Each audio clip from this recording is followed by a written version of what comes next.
Thinking about a move, then it's flatline finished. When I spaz, I'm grinning. Put a peel off in the Sadies and I pass by spinning. It's perks with this life, but I don't have my skinach. Took a quick trip and now I'm back home winning. And I see they eyes pop like I snack on spinach. Pull up to the spot, she tryna grab my digits. I'm already 8 shots, a Henny past my limit. Here you go. Hazards with a dash full of tickets. I'ma act like I don't see them. I got bad eye vision. Y'all can't pass my scrimmage. While y'all tripping, it's Aruba. I realized I had to go and flip. What's up, guys? Welcome back to episode 185 of Psychotic and Iconic. Paul's here along with my co-host Nick Theories, Philly Phil, special guest Mike Spanos, and special guest Jay Hollywood. Be sure to check out his podcast at Listen, I'm a Barber. Thank you to everybody that's tuned into the live stream tonight. If you haven't done so already, please go ahead and share it. Thank you to everybody that likes, follows, and subscribes to all of our platforms.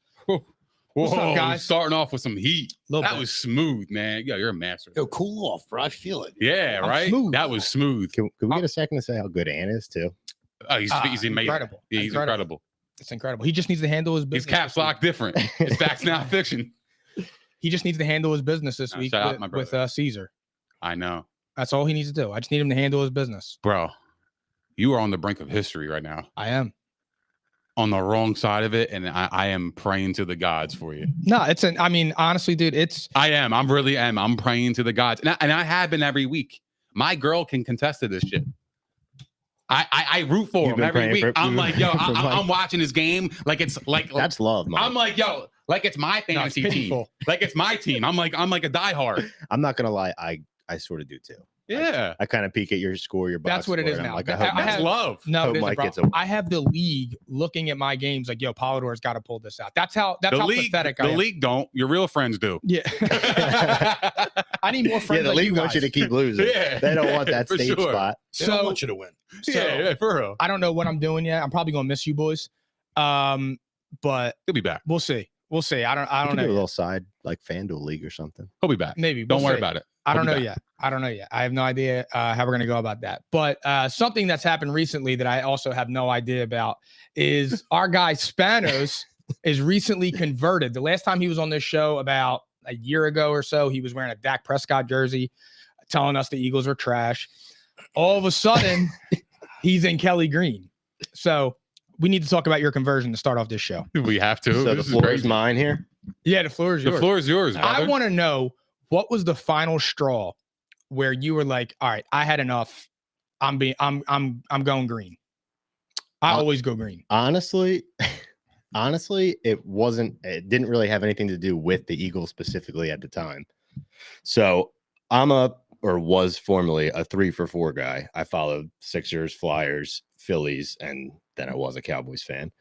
But How you gonna say it like that? Like I was a Cowboys. I was. Like, what the fuck does that mean? But listen, hear me out. Please, So I'm all fucking so- ears right now. I'm waiting to hear this shit. my number one is baseball. It's the Phillies.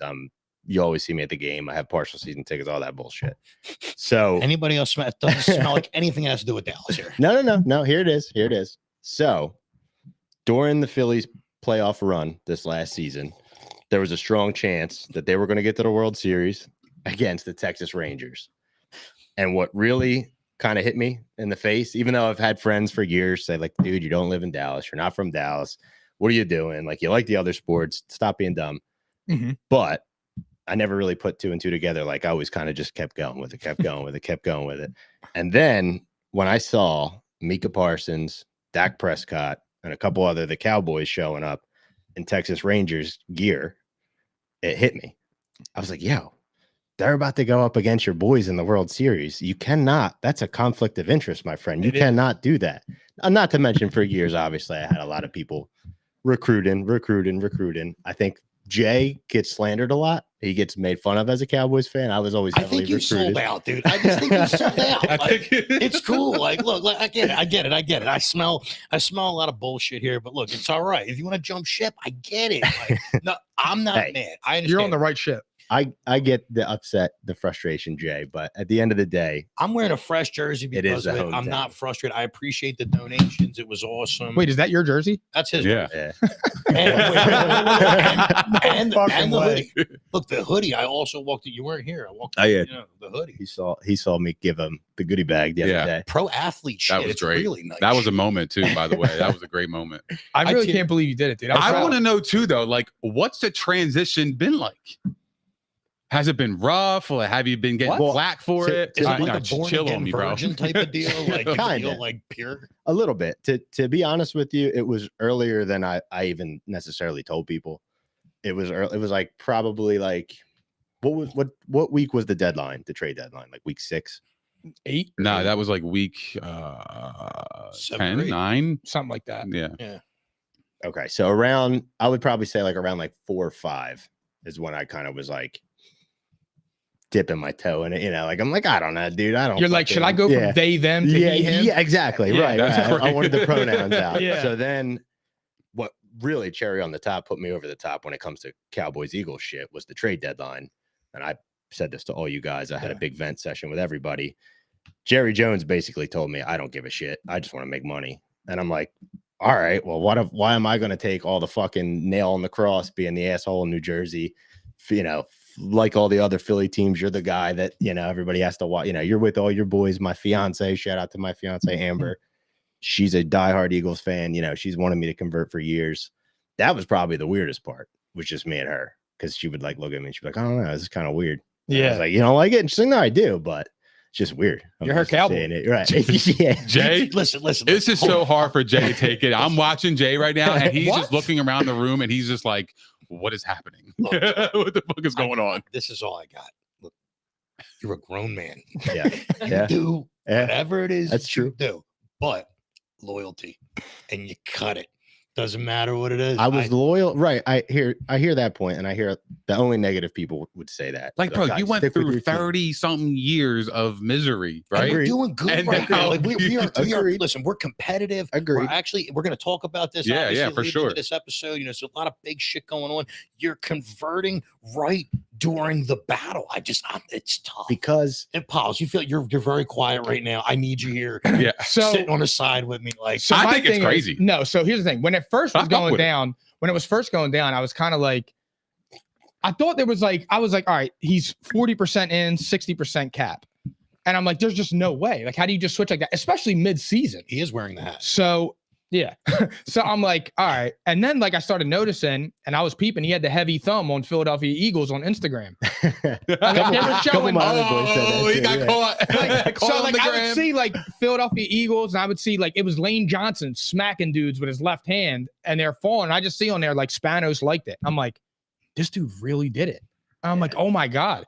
So I was just looking, I'm like, holy shit. Then you sent the video, and then we were talking about that. And then like the thing that really made me buy in was when me and you were talking about the trade deadline, because we were all saying the same thing. Now, look, I know Dallas went on a roll after that, but I think even Dallas fans at that time were saying the same thing. Like, you're not even trying to improve your roster. And at the time, you were teetering.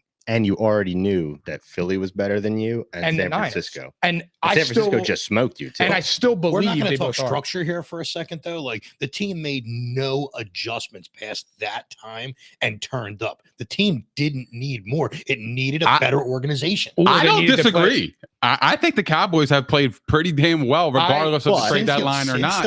Since that, I agree. Partially disagree, because they really only played one decent team. Yeah, but we got to stop that talk, because we don't. They handle business. But bro, we're beating teams the way they're supposed to be needing to be. They've handled business. In fairness, they've handled business. They have, and I thought, and we'll talk about the we'll talk about it. But that is. But don't you also see the same? And we'll talk about. It's a great point by later when we get to that. Jay, though. But don't you also see this? Like, I'm a firm believer the NFL definitely has like some WWE storylines pumped in them. Yeah. Don't you see this happening now? The build up for the Cowboys, the roller coaster. This is the year. They might even beat the Eagles this week. Everyone's gonna be like, what the fuck? They're back. And then they're going to come crashing down. Now, see, that is somebody that watches a game and understands. There's 25 teams a year that happens to. Let's get Not fucking like- realistic. not like the It Cowboys, happens though. to 25 No. teams every fucking season. Everybody but one loses. Let me ask you this question. Don't get me fucking told. Let's do this. Let me ask you this. Let me ask you this then. Last year when you guys smoked the Bucks, Yeah. your initial reaction, we're going to beat the 49ers next week. No, You thought they were going to lose to the Niners? I have a different way of looking at football over the years. Like, I like how he plays it with storylines to where I said it last year. I had a game where it was the Colts and the Chiefs, and I'm like, Colts are going to win this game. And everybody's like, you're a fucking lunatic. It was plus 450. That's what you took. That was my lock of the week. Yeah, that was your lock of the week. So you see what I'm saying? Yeah. When it comes down to, oh yeah, the Dallas is going to roll these fools. I'm like, I don't know. Like, it's not one of the things where you're like set in stone. But going back to the whole Eagles conversion and all that, it's like, I get it. Homer. It's the hometown. I actively enjoy all of the other Philly stuff. So it's always, as I've gotten older, it's even weirder I watch all the post games. I watch fucking Flyers post game live. I watch Sixers post game live. You know what I mean? Like, you had it the worst. the Phillies especially. Like, I go nuts for the that only shit. other person that's similar to him is Jimmy. Yeah, Because Jimmy's a is like that, Flyers too. guy. Yeah, He's a Phillies guy. I know. I know he's not really into baseball like that, but he'll watch the Phillies. Well, no, he roots for the Phillies for sure. Isn't Krista a huge Sixers fan? Yeah, Because I know they go to Sixers games. So Jimmy's a 3 for 4 too. he is. Right. So And it's hard not being the Eagles are the most popular one. You know what I mean? yeah. It's like if you watch the fucking Flyers and you don't and you root for them and you Now- don't like the That's Eagles, a it's fact. fucking- As a new Eagles fan, right. what did you think of Dom DeSandro and Trey Greenlaw's sideline interaction? I thought it was fucking sick. But I also don't understand why he even got ejected, Dom. I did not think anybody on this table would say it besides me. I didn't really understand. I thought that was a way overblown. he didn't both of do them, like even anything. Trey He just- Greenlaw should have gotten he ejected. probably shouldn't have either, but technically he did like clip him, Yeah. like his nose or whatever. But He Dom gave him a didn't little, do hey, how you anything. He doing? was just Well, kind of hey, in the way. shit. Yeah, He was Dom, like, how you doing? Dom was just kind of in the way, and they're like, "Yeah, you got to go, dude. You provoked something." And it was like, I don't know if that was really what happened, but it was a good storyline to All add right, to it. man. Let's just cut to the bullshit. He should have never been in that situation from the go. He's in the He should have. No. It was a clean hit though. The hit happened inbounds. Yeah. It was just a way he tackled them was that violent. he didn't like. It was a violent hit, but that was a type of game you knew the Eagles are going to be in. Yes, So to me, that was what you were playing for anyway. So to me, he should never been in that situation agreed. from the go. But my thing is like he didn't do anything. He just Right. kind of like touched him, Right. and then the guy clipped his nose, and then that was it. That's why I don't understand why he got ejected. And it's like, why? it's like, what are you going to do? You're going to suspend the head of security for the NFL team? Football. Doesn't make any sense. You know what the problem That's is? not going to happen. You know what the problem is? That was not what we want society to look like anymore. Not me. I'm just saying in general, that's exactly what that is. That's the underlying meaning.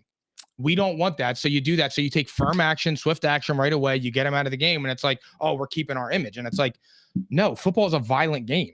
Like those hits, Yeah, they're that was a fair They're hit. trying to get rid of that so hard. They're pussifying. And my thing is- I just don't understand it because you have sports like MMA and boxing where like dudes are getting their head kicked in and like there's just shit beat out of them. Yeah. But yet you got a violent sport where you're wearing pads, you sign up for it, you play for it your whole life, and now we're getting into the nitty gritty of the rules to protect players. It doesn't make any sense. Well, you're You protecting. sign up for it. You're protecting multi-million-dollar assets at that point. However, on the flip side, They're covered, bro. If you They got insurance out the ass. but here's the thing. NFL's covered. If you trust me. play hockey, you're allowed to fist fight. You are literally allowed to to a fist degree, fight. they've kind of like You can throw your gloves off and put your hands up. You see, Donald Brashear. That was the only reason Donald Brashear was even a flyer. And I don't know anything about hockey. I'm just saying that I knew that was the was enforcer. Donald Brashear's Yeah. thing. Yeah, but you don't see that as often anymore. Like you used to But see it still highlight clips happens. of dudes like duking it out on the ice, and you don't see that anymore. I don't know. Do you guys see, like watch clips of that? It's toned down. It's turned for down sure. for sure. I don't even watch hockey at this point. I don't either. Yeah, but I'm just saying that was the exciting part about hockey. So Wait, real quick. To the audience listening, Nick made me probably one of the most delicious fucking cups of coffee. Oh, damn, I didn't that get was this. I didn't awesome. get You I didn't get shared- that you- kind of shout out when I sh- bought you it in my grated cheese container. and And that was made with love. That's not bro. true. You were on the Gram story. You were on the ground. Yeah. I was. You were. I Yeah. was. I shared it. See, So Thank you for ungrateful. the coffee. I mean, ungrateful, forgetful. Super sour, man. I'm telling you guys. But so Spanos, this was how many games in now was this as your Eagles fandom? Game 1 or game 2? No, this has been, like I said, it goes back probably like week 5-ish. All right, so this is your first time as an Eagles fan. Year 4? What's that? Year 4, silently just rooting in the dark. Yeah. No, not year 4. Week. Yeah. So, I'm calling year 4. So this was your first beatdown that Okay. you've witnessed as an Eagles fan. Are you convinced that the Niners are that much better than the Eagles? I don't think they're that much better than the Eagles. I think they had a great game plan. I think the Eagles were a little light on the rest, a little overly injured with certain positions, like missing the linebackers and shit. But I just think that I coming from when I was obviously rooting for the Cowboys, the Niners are just that team, dude. They're probably the most complete team in the league. I hate them. I do too. I can't. They're the gayest. Their fan base is terrible. they're all... I do like Brock Purdy though. I want to say, what do you think about Nick? I can't wait to hear this one. Are they better than the Eagles? Are they much better than the Eagles? No, but they are better than the Eagles. I mean, they really put their foot up our ass. And not for nothing, the Eagles got punked a little bit. Were waiting. Yo, let's be real. And now, look, I know the Eagles play 3 games in 13 days. I get it. The rest factor, I'm with you, right? But if you call my boy trash and you come in my crib and you put your feet up and you play and you have your feet on my couch, nah, fam, we ain't rocking like that. You call my boy trash, now it's war. Yeah. The way they tackled and the way they played didn't look like a war. It looked like a one-sided affair. They didn't want to tackle Debo. I will say that. Debo made them look soft, but he's a bull. But after the first quarter, it was a landslide. You knew who the better team was. You knew who the more rested team was too, in fairness. Yes. So I'm not going to say they're much better, but I think they're better. I'll say this, Jay, before I pass it off to you. I will say, fuck, I lost my train of thought.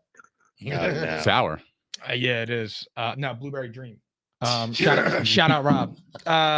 Shout out Rob for sure. What the fuck is I gonna say? They didn't want to tackle Debo. So when they drove down the field in the first quarter, when they were handling them, And the 2 field goals. and they got the 2 field goals, I knew in that moment when it was 6-0, I'm like, we're dead. Because if it's 14-0, the game plan changes. They're not going to run the ball anymore. You're going to get the pressure on Brock because he's going to be dropping back. When you have to capitalize on those plays. You can't drive the length of the field, put a hurt on him, and then kick a field goal, because at that point, the whole Niners sideline is like, we win. The Eagles didn't win that drive. The Niners won that drive. Yes and no. 6-0. Yeah, but anytime you can get points on the board against a good defense, that is still a win to a degree. But you lose playoff games. I agree with you. You lose playoff games. Absolutely. You lose playoff games, and you lose games of that magnitude by kicking field goals, which is why when we were talking about Dallas early in the year, and I said, I thought they were trash, because I'm like, you can't go into the red zone and have Brandon Aubrey kicking 6 field goals a game. You're not going to win like that. Yeah, but in fairness, I don't think that's the reason why the Eagles lost the game. I think it started the landslide, but I don't think that's the reason why they lost the game. Do you think the Niners are that much better than us? Or do you think the Niners are the best team in the league? No. Wow. This is going to sound crazy, but as a fan of football, I think genuinely the Eagles are a better team, strictly by calling out Jalen Hurts. That's the commander of the team. That dude's stone fucking cold. I don't care what you throw at the dude. You can't rattle his cage. He has his moments where you actually see him turn up in the game, and you're like, whoa, almost like LeBron. It's like, yo, LeBron's dying down. It's like, wait, no, he's LeBron. It's like, I feel like Jalen Hurts has that same stone cold killer instinct. Purdy's not that guy. He may have all the fucking tools around him, but when you actually rattle that fucking guy's cage, it disrupts the whole team. So you disrupt Hurts, he's still playing. Even if it's not the best, because we've seen what the Eagles can do at their best when they're actually not getting, choked up behind the line, the O-line's holding up. Dude, I mean, good luck. Yeah, good luck. I mean, even in that game, you did see that Hurts had time to throw the ball. That was the most frustrating thing, is that he was standing back there, which is also, I don't know if it's the offensive coordinator in that moment or if it's Jalen, but I will say this with Jalen, he does look more hesitant and more reluctant to run. I don't know if that's by design because he got paid with the organization, but when you have a quarterback like that, where one of his main ingredients of success is his legs, you have to use them. When you're standing back there for 6, 7, 8 seconds, bro, take off. You think it's the knee? I don't know. I don't know. He didn't have the did he have the brace on? Hold on. Can I say something real quick? I've had a bruised bone before. There is not many things you can do to take that pain away. You literally have to let it go away. I don't care what this fucking guy's doing. He's running on this every fucking week. It hurts. It's not getting and taking better. hits. And So that's where I'm like, I kind of wish the Eagles fans a lot of credit going into the stretch, because it's almost like you're going to do damage longevity during the season, him continuing to play. But going back to the original question, 49ers, Eagles, the captain takes it on that one. So I got to give that to the Eagles. But you catch Hurts off his game, or you don't rattle Brock Purdy's cage. Birdie. Guess what? Purdy. Brock Purdy. Yeah, you don't rock him. Trust me, dude. You keep him flowing all night, then what's going to happen with this past game is going to happen to anybody. Right. It's got to rattle the fucking guy. What are you more confident in? The Eagles or the 49ers making the Super Bowl out of the NFC? This doesn't, I'm not asking Dallas too, because it could be Dallas, fandom aside. Just between those two. Just out of the Eagles and the 49ers, who would you be more confident in right now saying will make the Super Bowl? As fucking weird as this sounds, dude, I'm going to go with the 49ers. Even though I do believe the Eagles are a better team, the Eagles are kind of getting that like heavy gas right now. Like everybody's expecting they got them the target. to win. Yeah, the target's on their back. For sure. Like Brock's sitting back there like he's all right. So I'm going to bring back the Eagles Super Bowl with Nick Foles. One of the theories I have of why you guys won the Super Bowl that year, there was no pressure on Foles to win the game. You could just ball. You're not the fucking starting quarterback. Cut it loose. It's like, yo, dude, go ball. If you hit it, you got it. Purdy still has not proven, I think, to the whole league yet that he's a baller. And I think until he gets that Super Bowl or he gets that big NFC championship game, he's still that Mr. Irrelevant guy until he makes himself relevant. I totally agree with everything. Damn, that was I totally agree with take. that. And we're going to talk about Brock Purdy in a second. But what do you, would you say the Eagles or the 49ers? No homer shit. I could say that now. I know. It's nice. I think he's biased.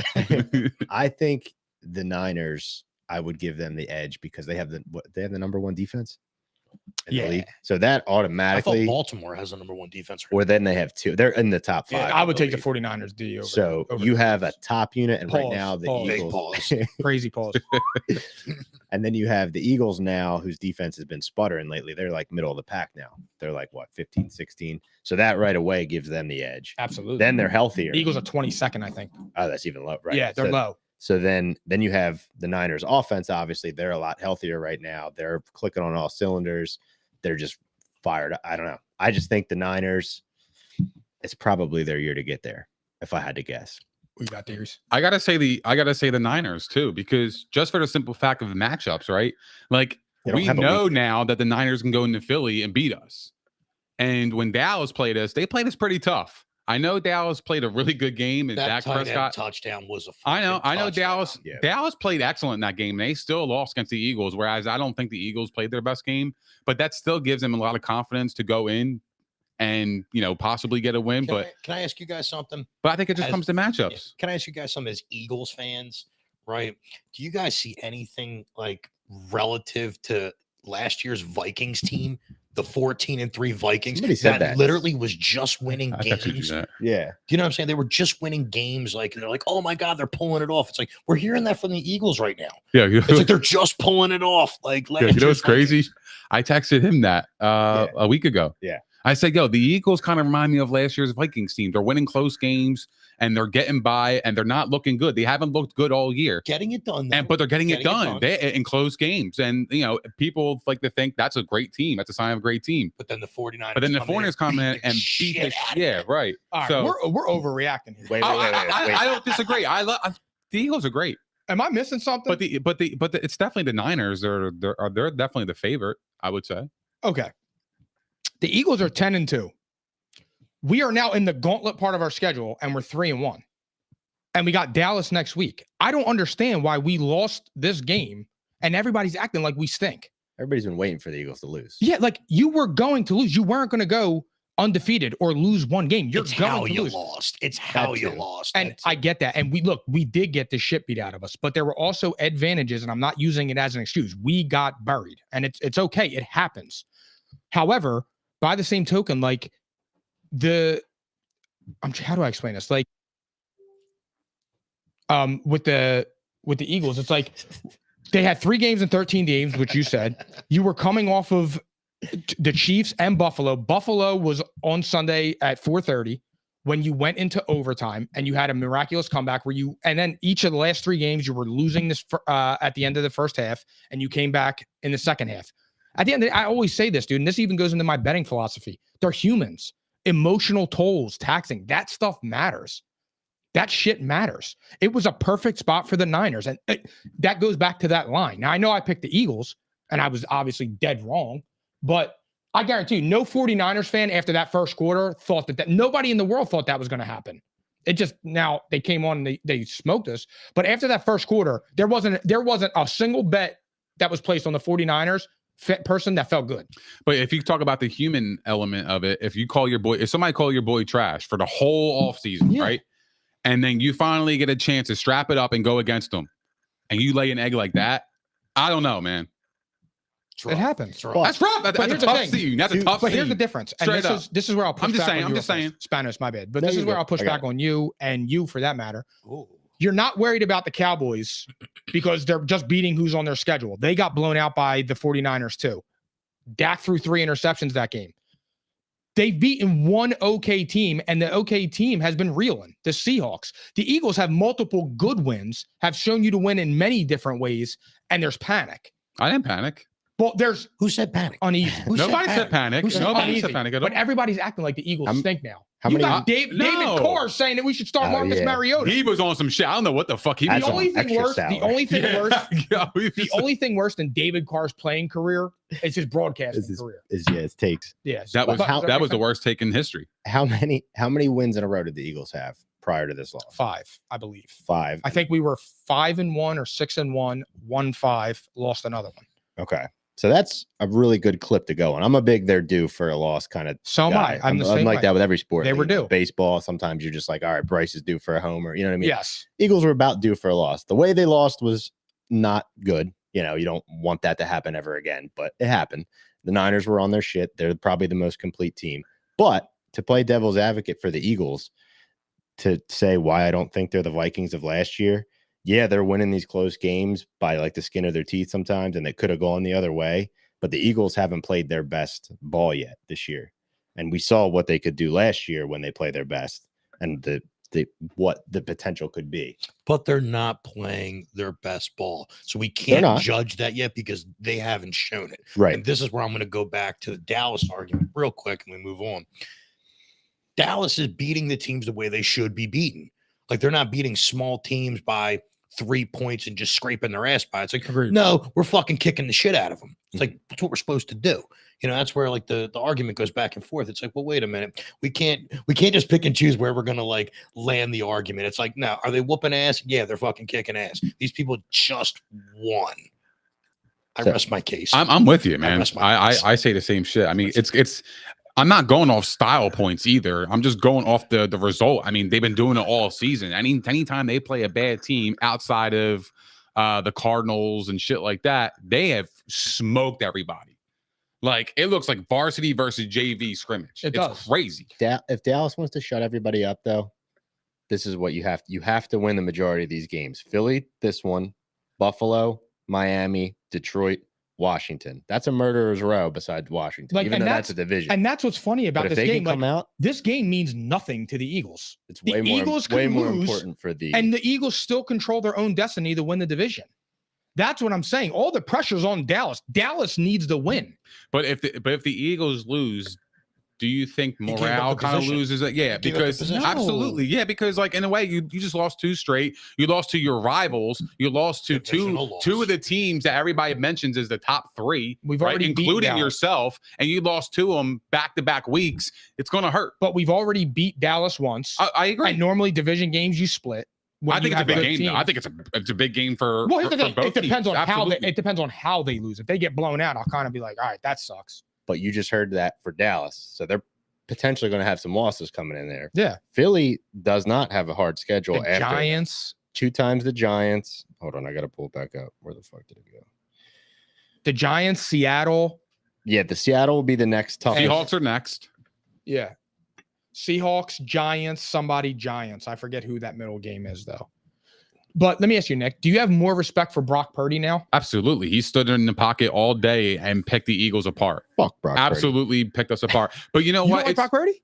No. But you know what's funny though? It's like, I don't know if you put Brock Purdy on another team, I don't think he's doing what he's doing. Of course he's I think the system is absolutely perfect for him because the way the play calling is designed, George Kittle is wide open in the middle of the field. All he has to do is just throw an accurate pass and he's going for 45 yards and you get the credit for that. So like, it's like, all right, I understand it. But like at the same time, he is playing well, and you can't knock the guy for doing his job. You just can't. Did you see his first 10 passes were all under 8 yards?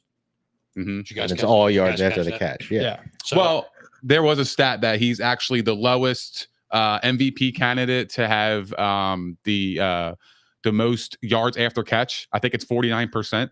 Whereas the other MVP quarterbacks in the last like 5 to 10 years were like 53%.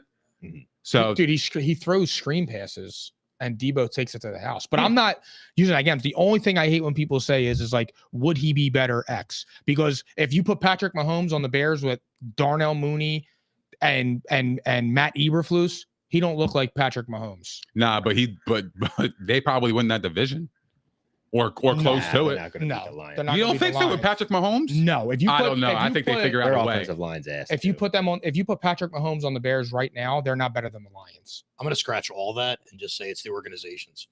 You could look Yeah, at it's where you land. Exactly, because you could see where half of these quarterbacks are and go, oh, well, if Aaron Rodgers played for Kansas City and if Mahomes played for the Texans That's what I'm saying. and Dak played for the Giants, like you go all the way around. It's the organizations. You can see what people do as a business. It's like you can tell who cares. That's Yeah. why fucking Belichick won for so many years. He fucking cared. He ran that thing like a fucking tight ship. Look at the Browns. You see how much fucking. That's what I was just going to say. I was going to say we've had our Tom Brady talks, but you could have put Brady on the Browns and he wouldn't have 7 rings. No, it's the organization. It's the lessons and the culture that the football teams have. Like, And that's which what I'm is- saying. but that's where I can see why you kind of turned on Dallas, because that is the one thing that is hard to be a Dallas fan for. It's like when you see the organization not really putting the fans forward, it's like, ha, dude, we're already a fucking multi-billion-dollar business. Go fuck off. You'll still buy a jersey. It's Jerry, like, man. damn. So I'm happy you brought up Tom Brady because I want to talk like how do you guys judge quarterbacks? Because I want to like you're bringing up Tom Brady and then we were talking about Brock Purdy. Like how do you judge a good quarterback? Because we've gone back and forth. You know, like when I said that I thought Dak Prescott was better than Justin Herbert, and I Yes. posted that reel and I laughed and like everybody laughed at me. They were trashing me in those comments and I reposted it and I'm like 5 weeks later, Dak Prescott's better than Justin Herbert because I'm saying it now Justin Herbert is top 3 most overrated quarterbacks in the league. It's Yeah. Justin Herbert, it's Josh Allen, and it's Trevor Lawrence. Whoa, top 3 overrated? Yeah, top 3 overrated Was it again? quarterbacks. Say it again. Justin Herbert, not in any order, but Right. Justin Herbert, Josh Allen, and who did I just say after that? Lawrence. And Trevor Lawrence. Trevor Lawrence is I definitely agree with the What do you 2. think, I don't Matt? know if I agree with Allen all the way, but the other 2 for sure. You all right? He hates Josh I Allen. hate Josh Allen. He hates Josh Allen, bro. Oh, trust me, I've watched the show plenty of times. I know you're Yeah. not a fan, but Yeah, he's he's definitely overrated. not overrated. He has to be. He's 6-6. We got No. Hold on. The team is 6. who's the leader of the team? I don't want to play that. I don't want to. Okay, how do you judge quarterbacks? I Yeah. can't judge because I'm going to go right back to Tony fucking Romo. Everybody talks so much shit. I'm just going to use this as example, right? Romo had an average of 28 to 29 yards a game scored. At the same time, the average for the defense letting it up was 31. So you start really looking at the stats of it. Was Romo ass? No. He blew the I don't Seahawks think, game. I don't think Josh Allen is ass or That ball had overrated. lacquer on it. He did, yo. He did blew that Seahawks game. That was crazy. Yeah, Guess caught it too, by the way. Des Dez did did catch catch it. that. He did But catch no, it. just Josh Allen. I think I gotta challenge you on that, dude, because his defense has let up a lot of. His I'm not wins over saying the he's years. ass. I'm not saying he's Facts. ass. I'm just Saying saying he's that he's overrated. I've said that too. he's Yeah. overrated. He's overrated. Like I don't think he's the second best quarterback in the league. There And were we say that about every quarterback who loses the game when they know the defense is what let the game up anyway. I cannot judge a quarterback that puts up 25 plus points a game and still loses. Like that's not on the quarterback. That's on the fucking team. 110%, dude. That's the problem with being a fucking Cowboys fan. Watching Romo for years, watching Dak for even. years, put up all these fucking points, and it's like shit. oh my God. Coaching helps a lot. You know what I mean? Coordinators help Jason with that. Garrett. Oh yeah, Jason. What the Garrett, hell so. was that? 10 years of Jason Garrett? Yeah. You didn't know enough after 8 and 8. 3? 8 and 8. Yeah, Didn't 3 was fuck probably enough. It was like, all right, this guy's not the guy. Let's give him 7 more Wait, years. can we get on that for a quick second though? What, the quarterback thing?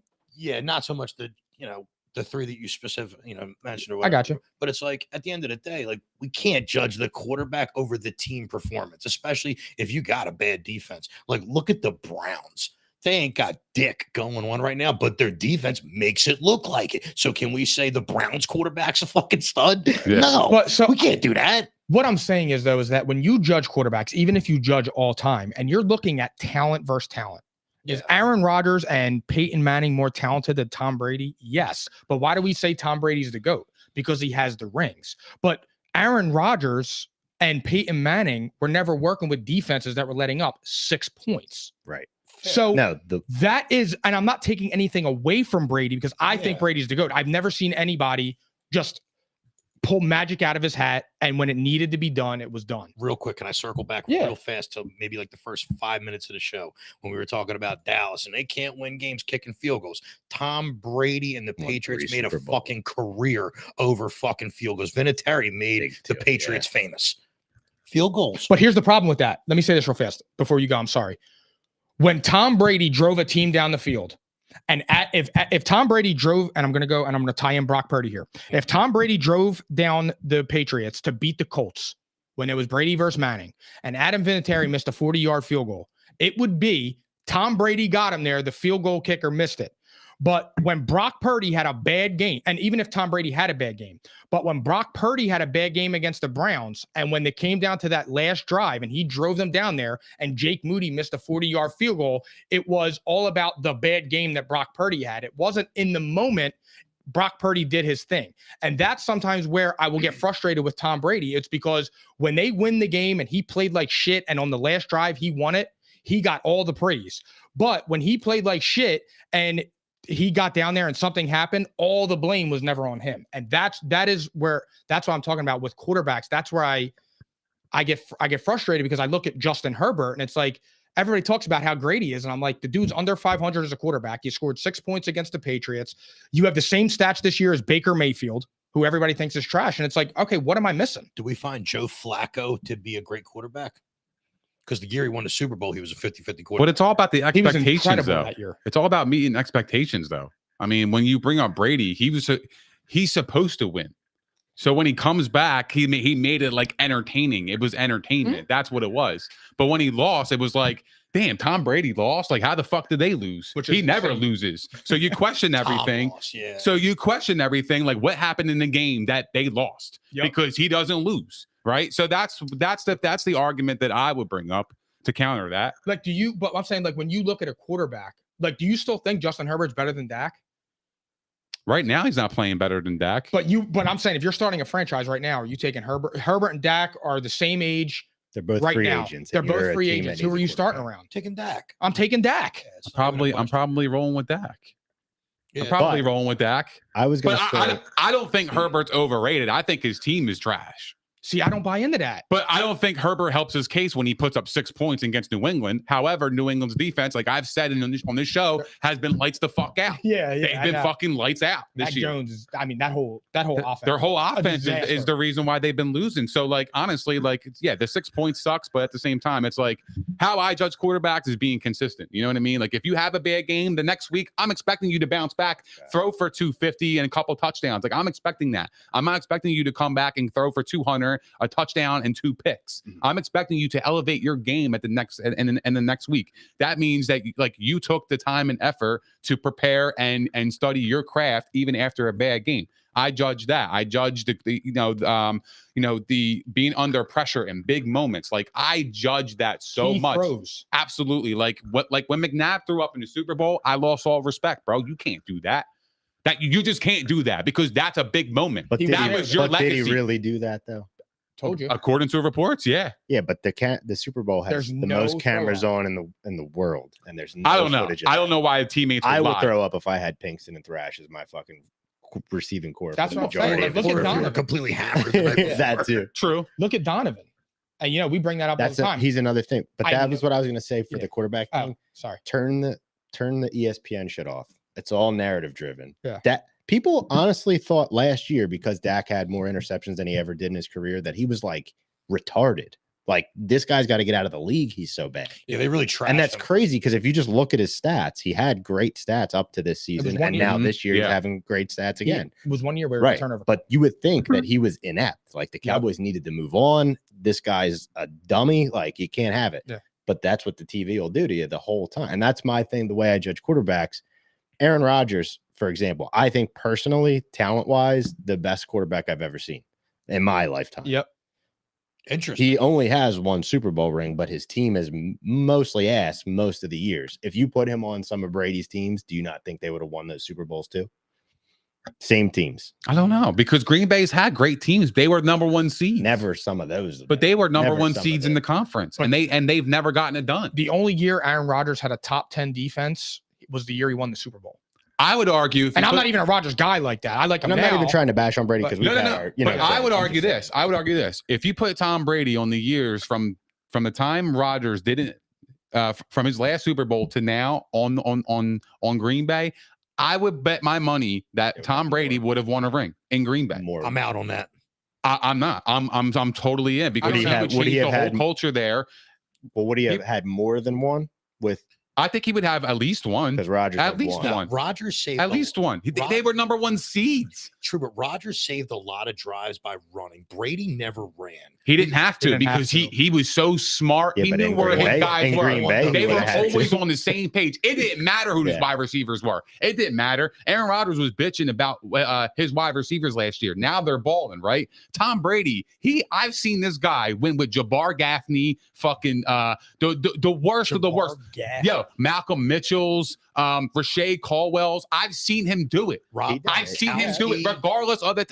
Yeah, but Rob. Julian Edelman. Okay, but Randy Aaron Moss. Hernandez. But think about what you're saying. Julian Edelman was a quarterback in college.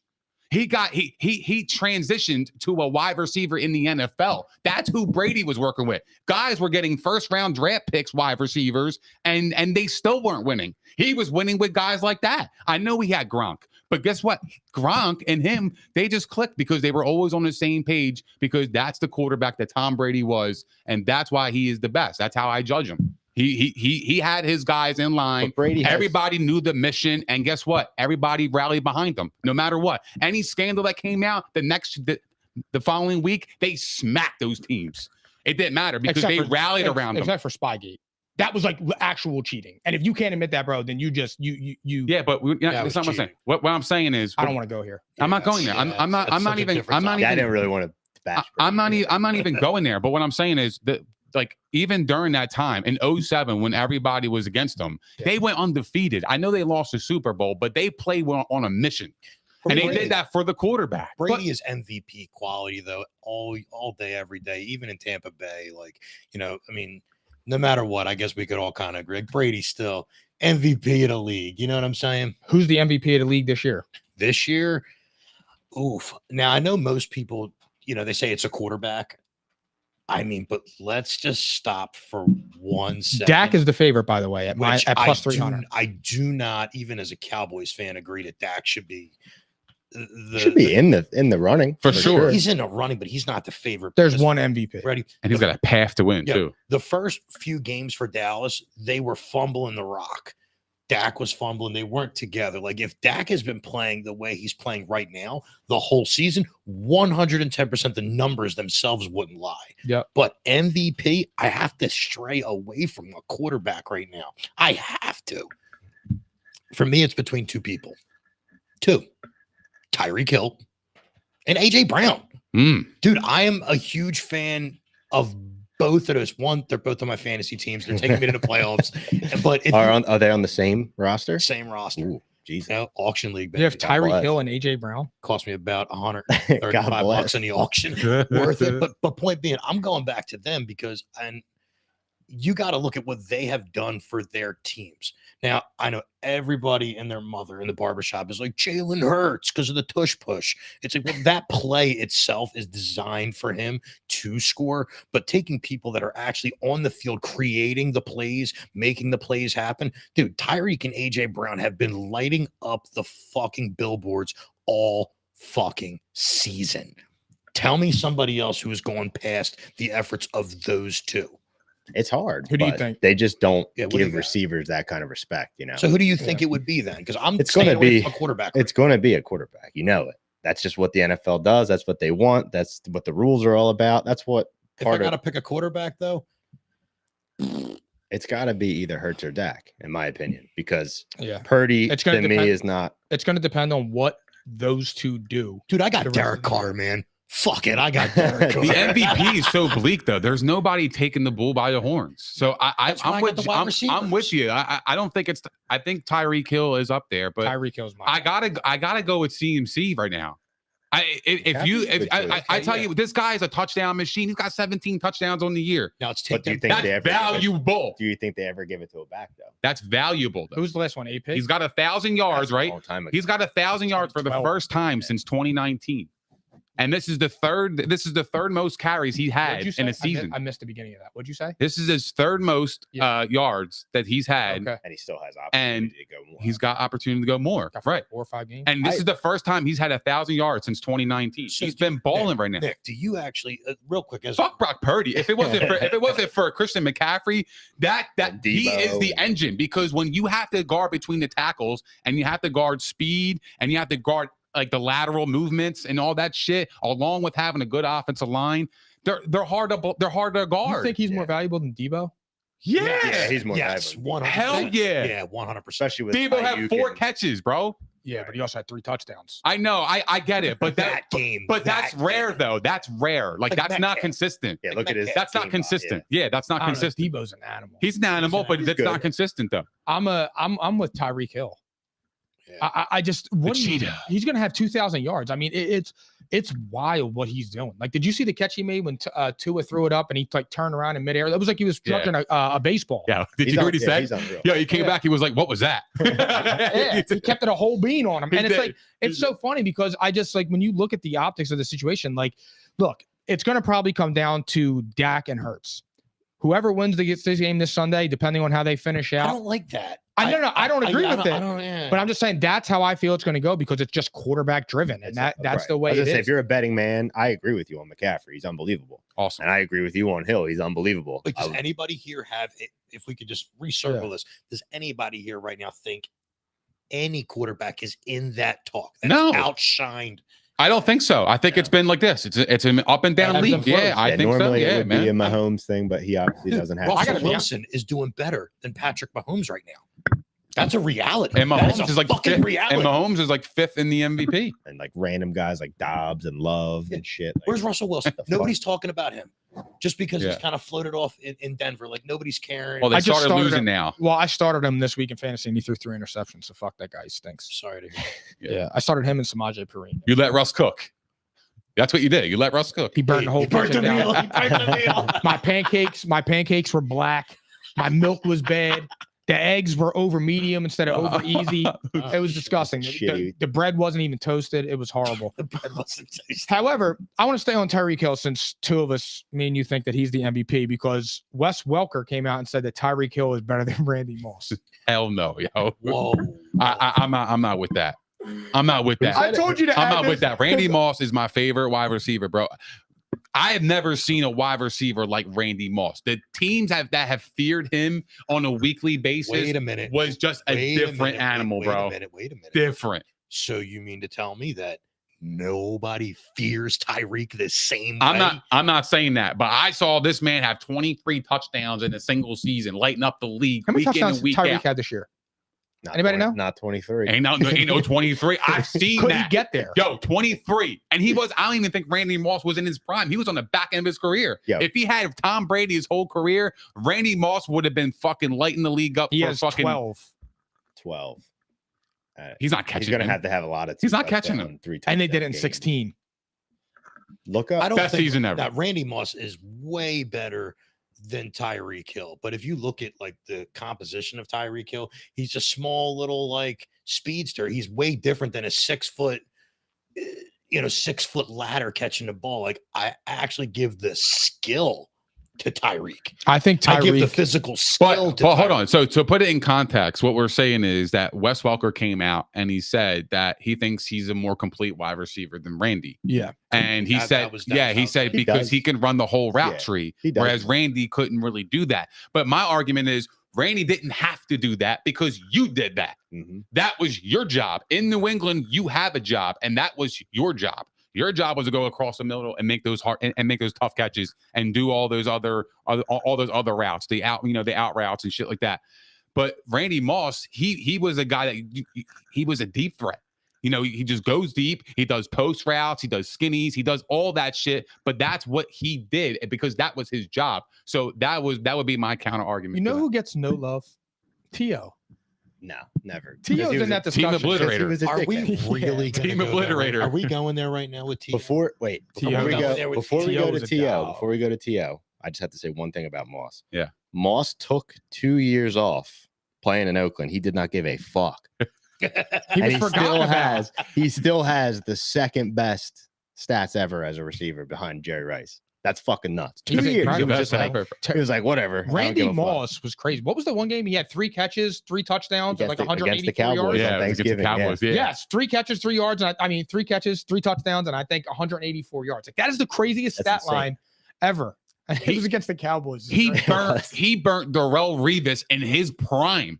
He Yo. pulled his hammy, Mhm. the one-handed catch. the one-handed catch, and he pulled his hammy. That is crazy, yo. Fun fact about that. Randy. What was it? The 3 touchdowns? Yeah. That was against Dallas his rookie year. Yep. And Jerry Jones was supposed to draft Moss and didn't. I Do don't you know who remember we drafted? the technicalities. I don't remember who it was, but That's an interesting. They took- Oh my God. I and wonder then who that it was the was. first time he went to Dallas, and that like there. Wait, circling back to the question though, Tyreek Hill, Randy Moss, Tyreek Hill, Randy Moss.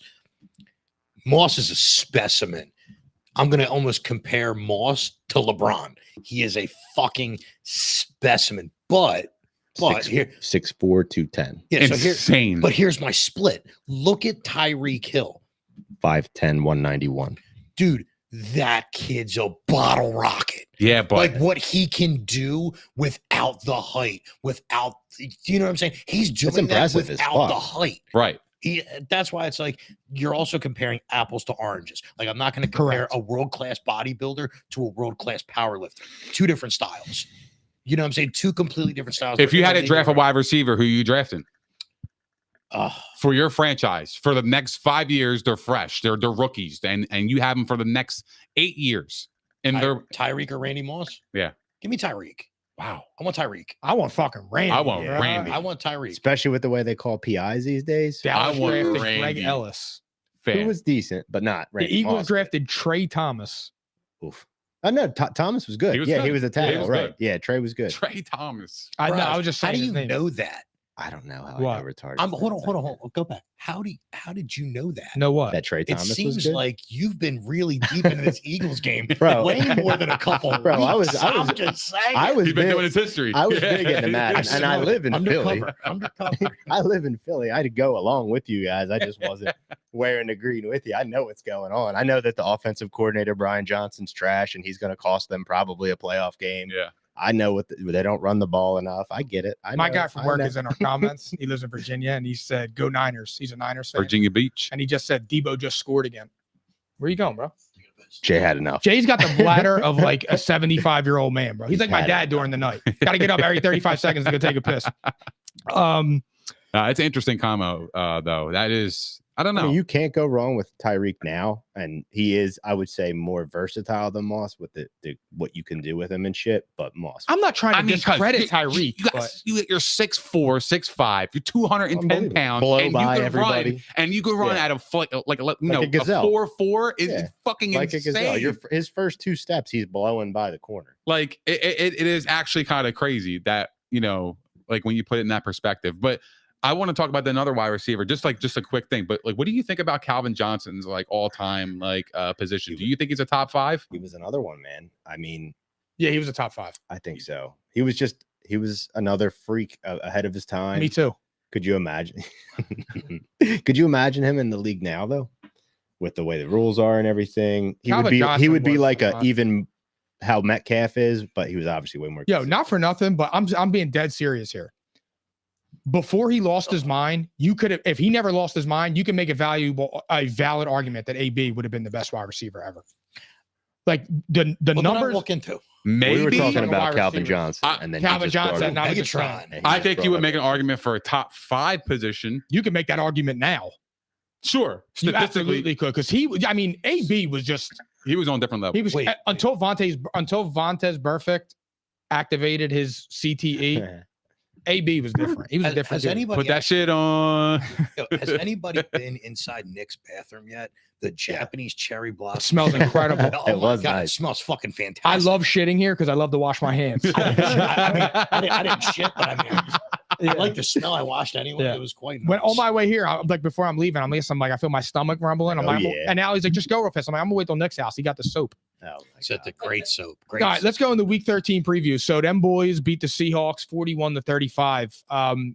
Jay, do you think that this proves that y'all can win close games? Y'all. YAW.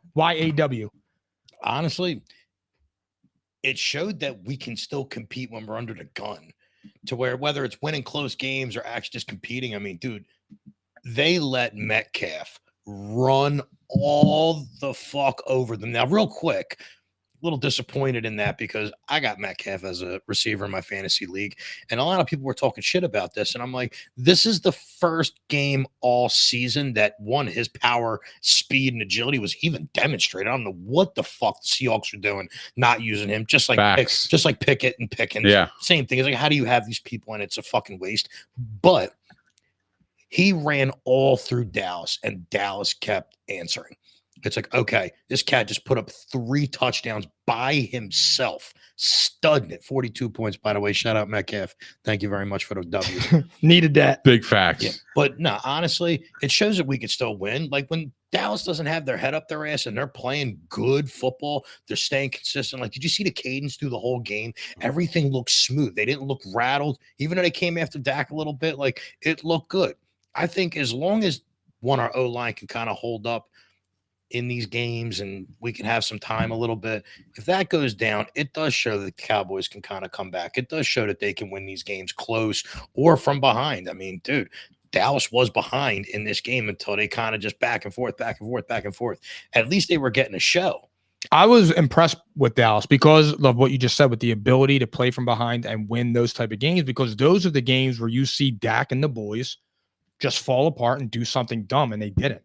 Now, look, I'm not saying that San Francisco. We do that a lot. I'm not saying that Seattle's the best team in the league, but it doesn't matter. Those are the games that normally Dallas wins, and that's why nobody takes Dallas serious. Anybody in their right mind. But when you see them win games like that, it's like, okay, that's a step in the right direction. 35 points they put on Dallas. 35.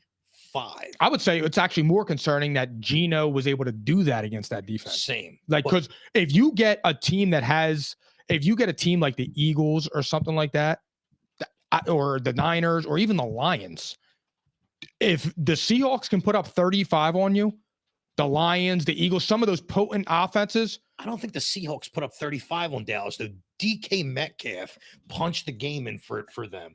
I mean, look, you look at the first play to DK, and I remember I was fucking losing my fucking mind watching. I'm like, fuck the Cowboys right now. I need this W. But when he's It'd be like that when you're playing fantasy. Facts. Dude, he caught him right over the middle, man, for what, that 70-yard 73, bomb. yeah. So you started off right there, and it's like, okay, it shows that they got to fucking compete. He does it again, and then he does it again. It's like, okay, like this is a little rough, but if you look at the passes, take away the big 70-yard play. Wasn't a lot of bad coverage by Dallas.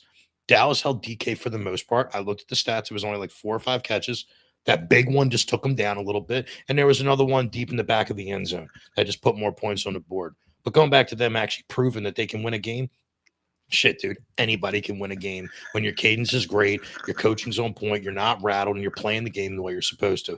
Anybody can do that. These playoffs are going to be fun.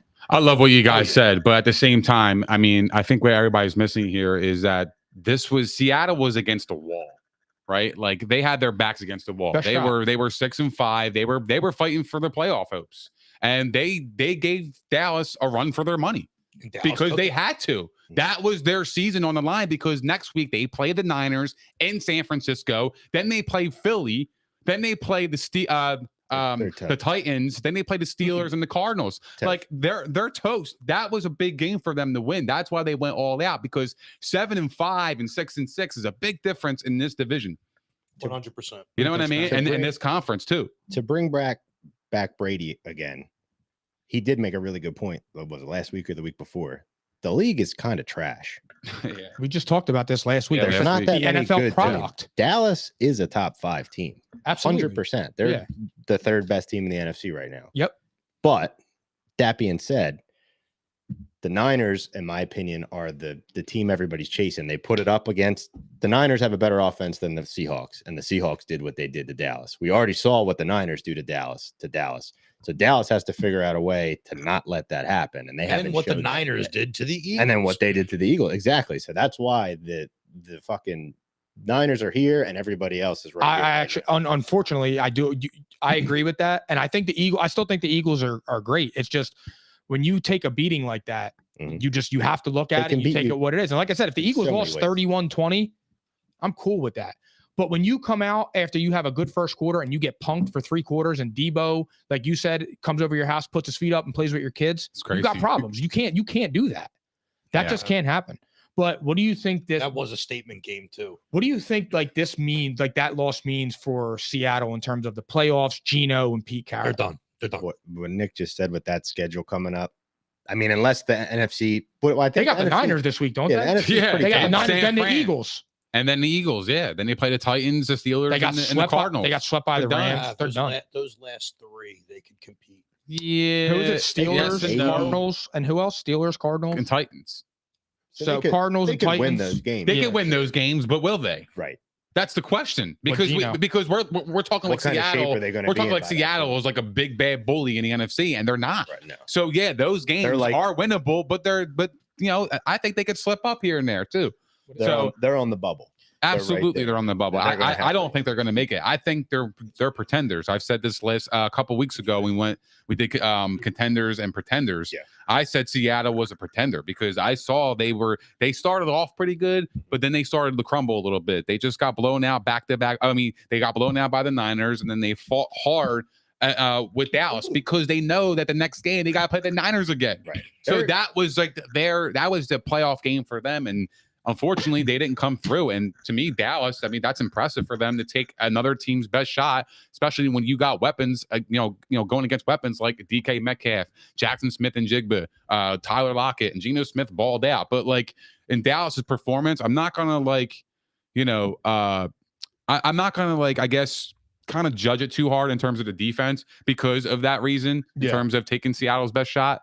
But at the same time, it is kind of concerning that you let Geno Smith do that because the Seahawks prior to that were struggling heavy on offense. Yeah, that's what I'm saying. Wait, we were talking about performance for a quick second. Can I bring something up for a second? Jake fucking Browning, real quick. No, not real quick. Let's talk about Jake Browning. Let's talk about it. Let's talk about it, man. The transition king. The transition king. There he is. Listen, senior. I want to use that though because first off, I was sitting there on fucking FanDuel like, hold on, what am I gonna do? The world is screaming Jacksonville. Right. And I like to ghost bet from time to time where I'm like, you know what, I'm not gonna throw the bread on this one, but if I was, I'd probably throw 250 on the fucking Bengals. And what happens? They fucking do it. Jake Browning looked better than Burrow. The offensive line has not changed, mind you. Has it? Did anybody on the O-line change? Absolutely not. This kid fucking went out there and went bananas. This kid, I like what you said with the Foles thing earlier. He's got nothing to lose. Yeah. Go Just ball. go out there, cut loose. Sometimes it works, sometimes it doesn't, though. Yeah, sometimes you get Yeah. So we talked Zappy. about Jake Browning's performance was pretty wild on Monday Night Football. Lights out. I mean, not for nothing, but Kirk Cousins can't even play on Monday Night Football, and he's been playing for 10 years. Yeah. Yo, I ain't gonna lie, yo, Jake Browning. There was a couple of plays that he looked like Burrow. Yeah. Like just the way he was sitting in the pocket. Burrow. He looked better than Burrow in some of them plays. Better than Burrow is crazy. If we're just using the one game, I know. Right behind you, bro. Yeah. Burrow's right behind. That's my guy. That's my guy. This fucking guy. He hears you. He's the man. It's like this motherfucker. He's the man, dude. You don't wait. real quick, you don't think so? He started one game. Look at what he did. You look great. People call the Jaguars the dark horse of the league right now. I mean, scratch Trevor Lawrence got hurt, but did you guys watch the full game? Like, did you watch the entire I did. So the last this is wild. the last drive, right? I know you saw that last drive, right? Let's talk about it. I fell asleep. I was burnt. How the fuck does a quarterback have 2 false start penalties on the same drive? Right? It was first and 10, right? Then it was 1st and 15 because he had a false start, right? Then it was incomplete. Then 3rd down, he flinches. And right before the ball set, another false start on the quarterback, and it's 3rd and 20. I'm like, damn, bro, like there goes your whole performance. All night you were balling, and then that moment I'm looking at you like, damn, bro, you just fucked it up. They hit him for a second. He was like, fuck, that was pathetic, bro. I've never seen it before, too. I've never seen a false start on a quarterback like that. He like lost his balance. He was on his tippy toes and shit, trying to like he was rattled a little bit. Yeah. But Powell's called it a little earlier when we were sitting there talking about it. And it's like, yeah, look, we're human beings from time to time. Like, look, this kid just balled out. He had a little bit of a little shake, rattle, and roll. And guess what? He fucking pulled it off. False starts or not, man, he did it. Look, I know Trevor Lawrence. Jake Browning looked great, but like, what am I supposed to say? Like, he played a great game. It is what it is. But like, nobody takes the Bengals serious. Not right now. It's Jake Browning. They're just you know what I mean? Bro, yeah. But I'm more for me, like with that game, and I know Trevor Lawrence got hurt. But can we when are people going to have the conversation that Trevor Lawrence is on the verge of being, well, I don't know what the guy coming out of USC, but there's like, he was one of the most hyped quarterbacks coming in. The dude is kind of middies. He fucked me in fantasy all year. I mean, the last like 3 or 4 weeks, he finally started. I thought he was the best bet. But he was bad. He was plus, I think, 900 or 1900 to win MVP. Yeah. I love the bet because I thought this was going to be very snap because of the way that he finished out the season with the Chargers. I thought Peterson was going to. I thought Peterson would coach him up. I thought the Jags would be the 1 seed, partially because I didn't expect the Colts to be that bad. I expected the Colts to be bad, the Texans to be bad, and the Titans. So I was 1 for 3. But when I just look at it and I look at Trevor Lawrence, he is so inconsistent. And I just don't understand it. Like, there are games where you get a Trevor Lawrence and you're like, all right, this dude can play. And then there's other games where you're like, who is he? I mean, his stats, his completion percentage is 68%, 3,000 yards, 14 touchdowns, and 7 interceptions. If that was Carson Wentz at this point in the season, they would bench him. That's inexcusable too, with having Kirk, Ridley, Ingram, and ETN. And a decent line. That you can't have trash. That's what I'm saying. That's like having like, I don't even know what's a shitty offense right now. Like the fucking those are Packers Daniel offense. Jones numbers. Yeah, it's terrible. Exactly. That's a perfect. Yep. I ripped Daniel Jones because he was 15-5 last year. 15 tutties and 5 picks. I don't know, but like when you watch Trevor Lawrence, stats aside, like when you watch him play football, there are some plays and some throws where I'm like, that was a rifle. Yeah. That was a beautiful pass. And I've seen a couple of them on Monday night where I'm like, wow, that was a beautiful throw. Like that was the guy that they drafted. Can I ask you a question? Because I love when you and me talk about this in the barbershop. You know, these guys get paid millions of dollars, right? And yeah, they're human like everybody else. You know what I mean? But when you see, I'm going to go back to the game where Burrow sprained his arm. Or sprained his wrist, right? You know, I had him over 252 passing yards for like 250 and 2 touchdowns. Do you remember though they were talking a bunch of shit about that? They were like, "Oh, his hand was hurt in the beginning of the game," and all that investigative crap. Did you see throughout that game throwing rifled passes? It's like, why the fuck can't we see that all the time? Like, where's the drive and motivation to play that way all the fucking time? I have that with almost every quarterback. Dak too. You could call Hurts. You can call almost every quarterback out. It's like, it's disappointing to go back to the product of the game. And it's like, wait a minute. These people are watching. There's billions of dollars on the line. And you decided to just fuck around today. Dude. And it's not to judge it on that level, but it's like, I'm just using the Burrow thing because I remember me and my buddy Jeff were watching the game. And we're like, yo, are you fucking watching these lasers by Burrow? Where the fuck was this coming from? Yep. And they're saying his hand was hurt. This dude's hand's hurt. And he's throwing fucking laser beams. And then a quarter later, you know what I mean? Like, you're struggling to get it up in bed. Like, come on, guy. For me, I just think it all goes back to the same thing, dude. It's the product of the NFL is ass. Yeah. And defensive guys can't tackle. Like, you have Fletcher Cox. The dude's 500 pounds. How does he stop when he leaves his feet and tackles a quarterback? But like, wait. Before we go into the product disaster, because I 100% agree. I want to get back to that part. 500 pounds. I just want to get back to that real quick, because if you really think about it, when you actually see the potential of these players, it kind of is disappointing. Like, and I'm going to say Dak is disappointing as well. too much money.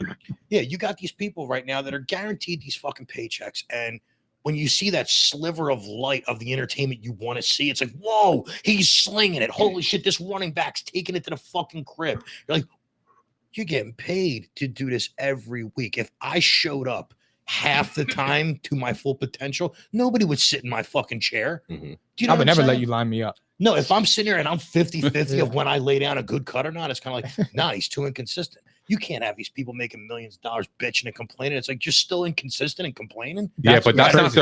not their fault, though. I would actually disagree with that. I don't think that's the player's fault.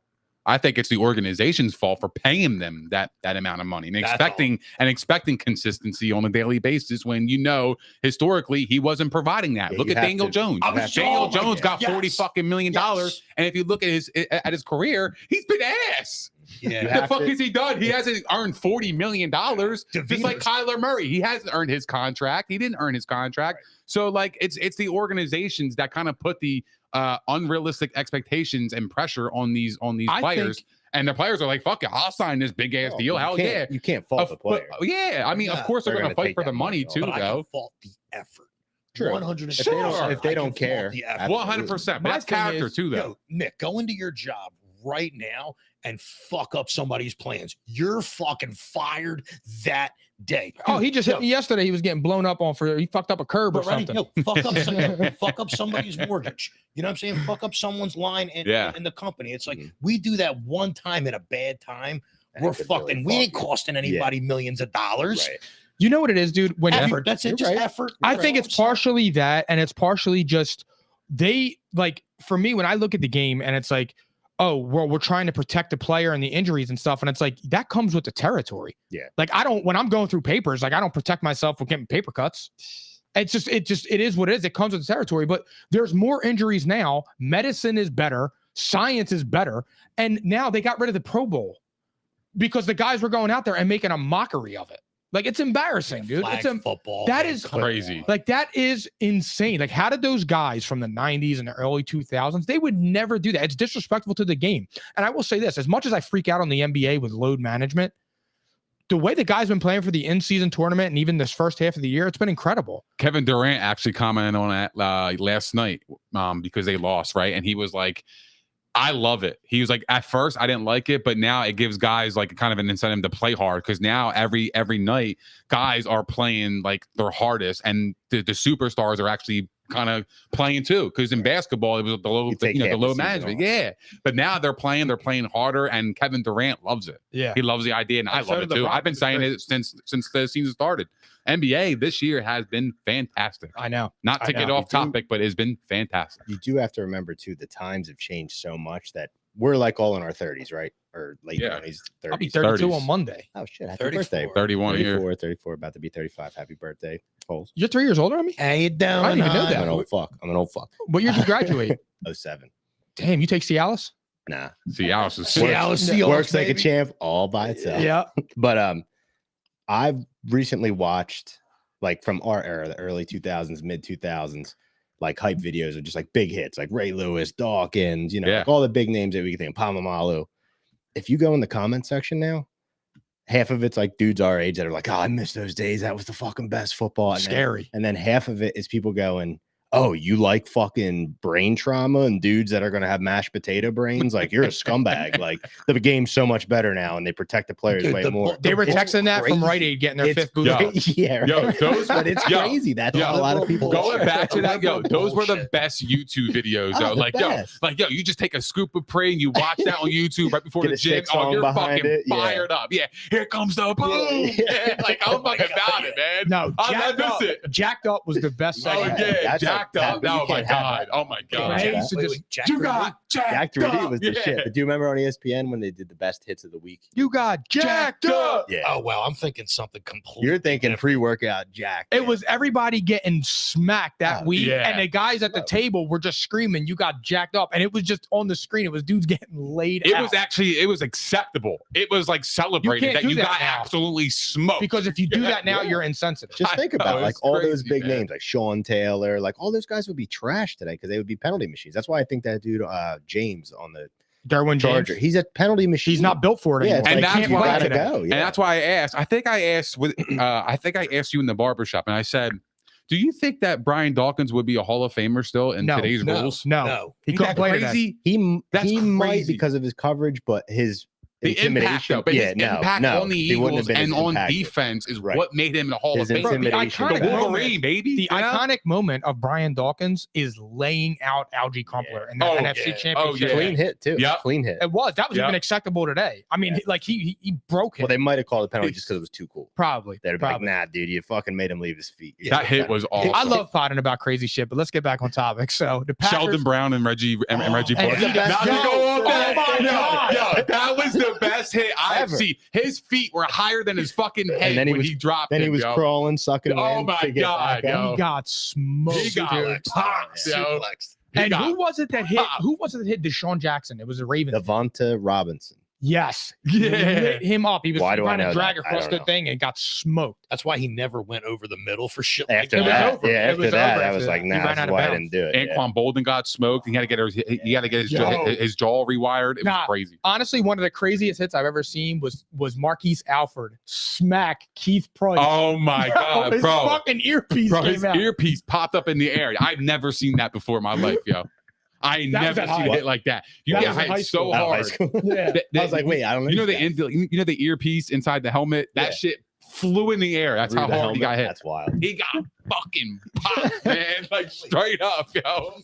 Jay Price's brother. Yeah, dude. I knew you. I forgot you know him. Yeah. Dude, I love both of the Price brothers, man. They're good guys. Me and Keith were both our kids were born. We were in the hospital together for G and his daughter. I forget her name though. No way. Maybe Alex. I go forget her back a long time with the Prices, man. They're great people, man. Yeah. Yeah. Great people. name. Packers upset the Chiefs 27-19. I couldn't really transition there.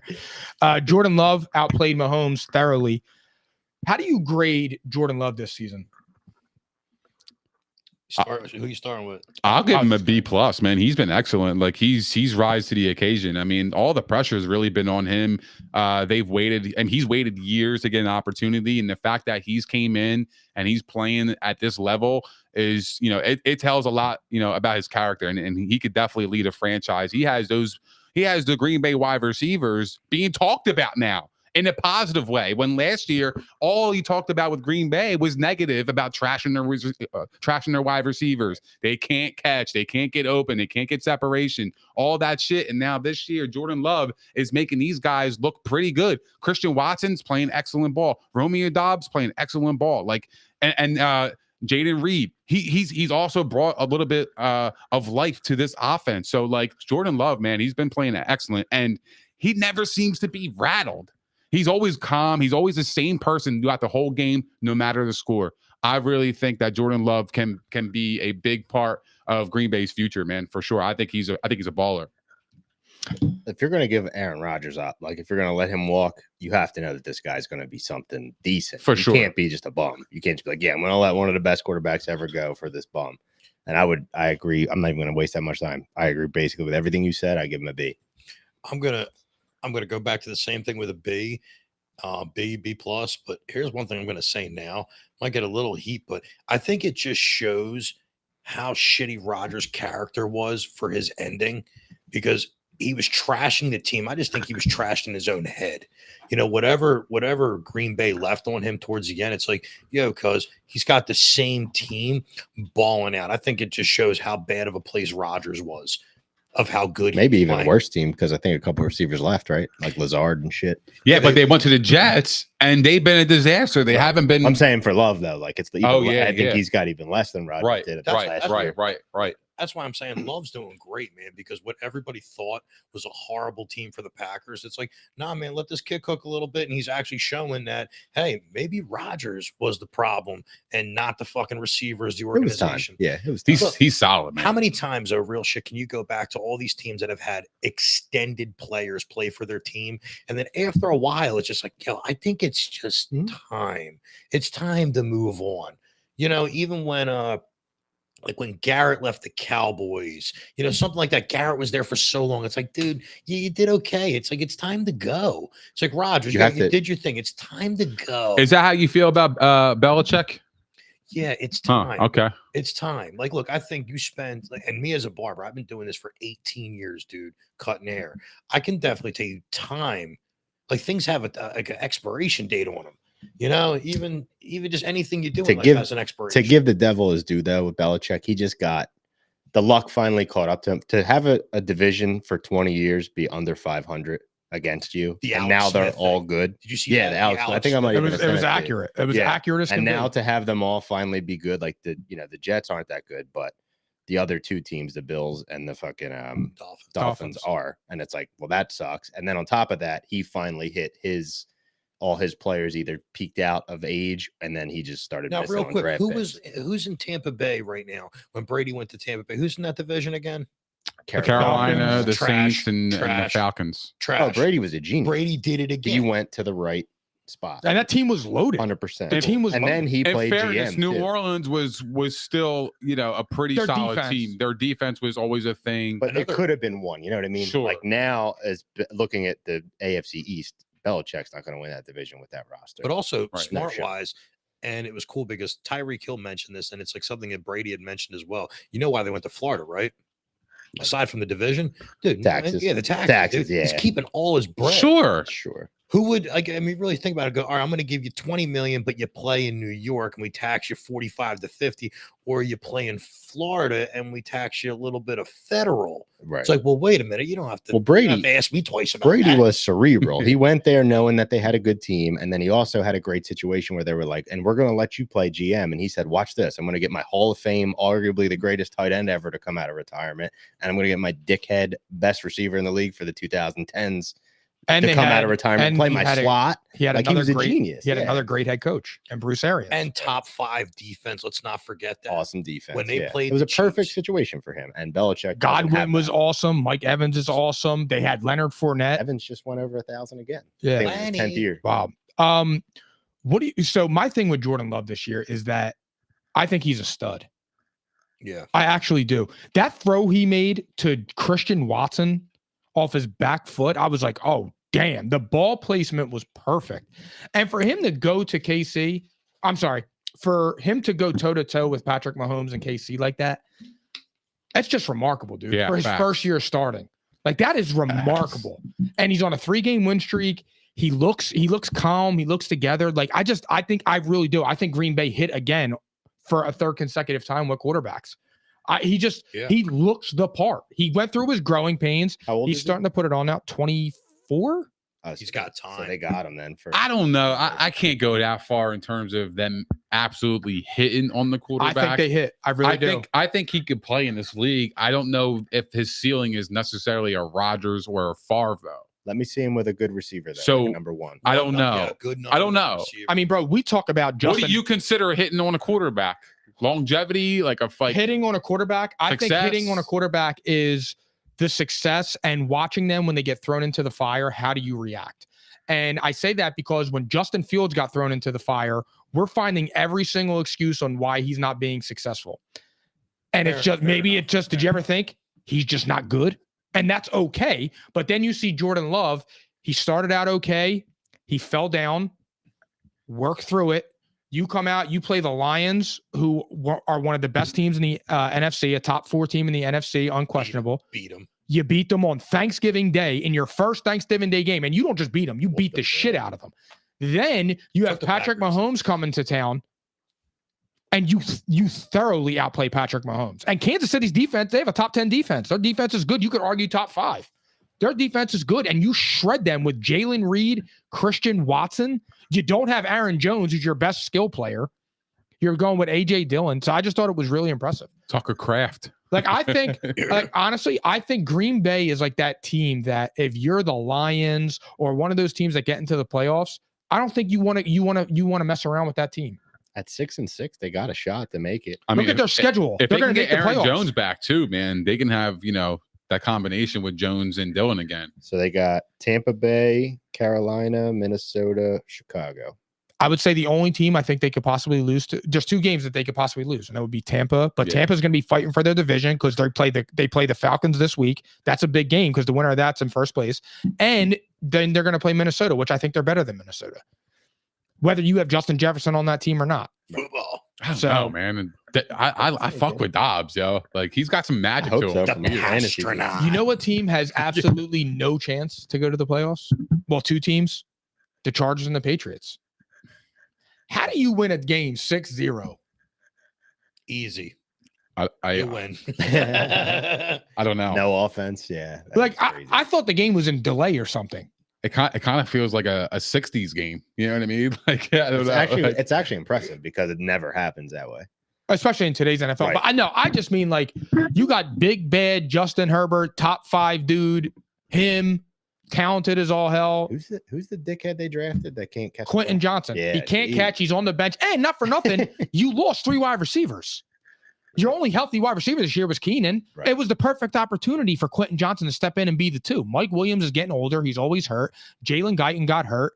And I always forget that the number 3 guy on there. I can't think of his name. Gerald Everett was hurt. I can't think of the other slot receiver. Whatever. But Quentin Johnson was garbage. No. The other guy, because Quentin Johnson, he's been some Jalen Guyton. No, it was Jalen. I got Jalen Guyton. I got Mike Williams. No, he was hurt too. It's a third guy. I can't. Did you watch the game though? Did you guys watch the game? I saw highlights of it. I'll tell you what, for the score, awesome game, man. It goes back to people saying, everybody in this day and age wants to see 41-35. They want to see the big scores. It's like, remember back in the day when it was 0-6 and it's like, yo, they beat the shit out of each other.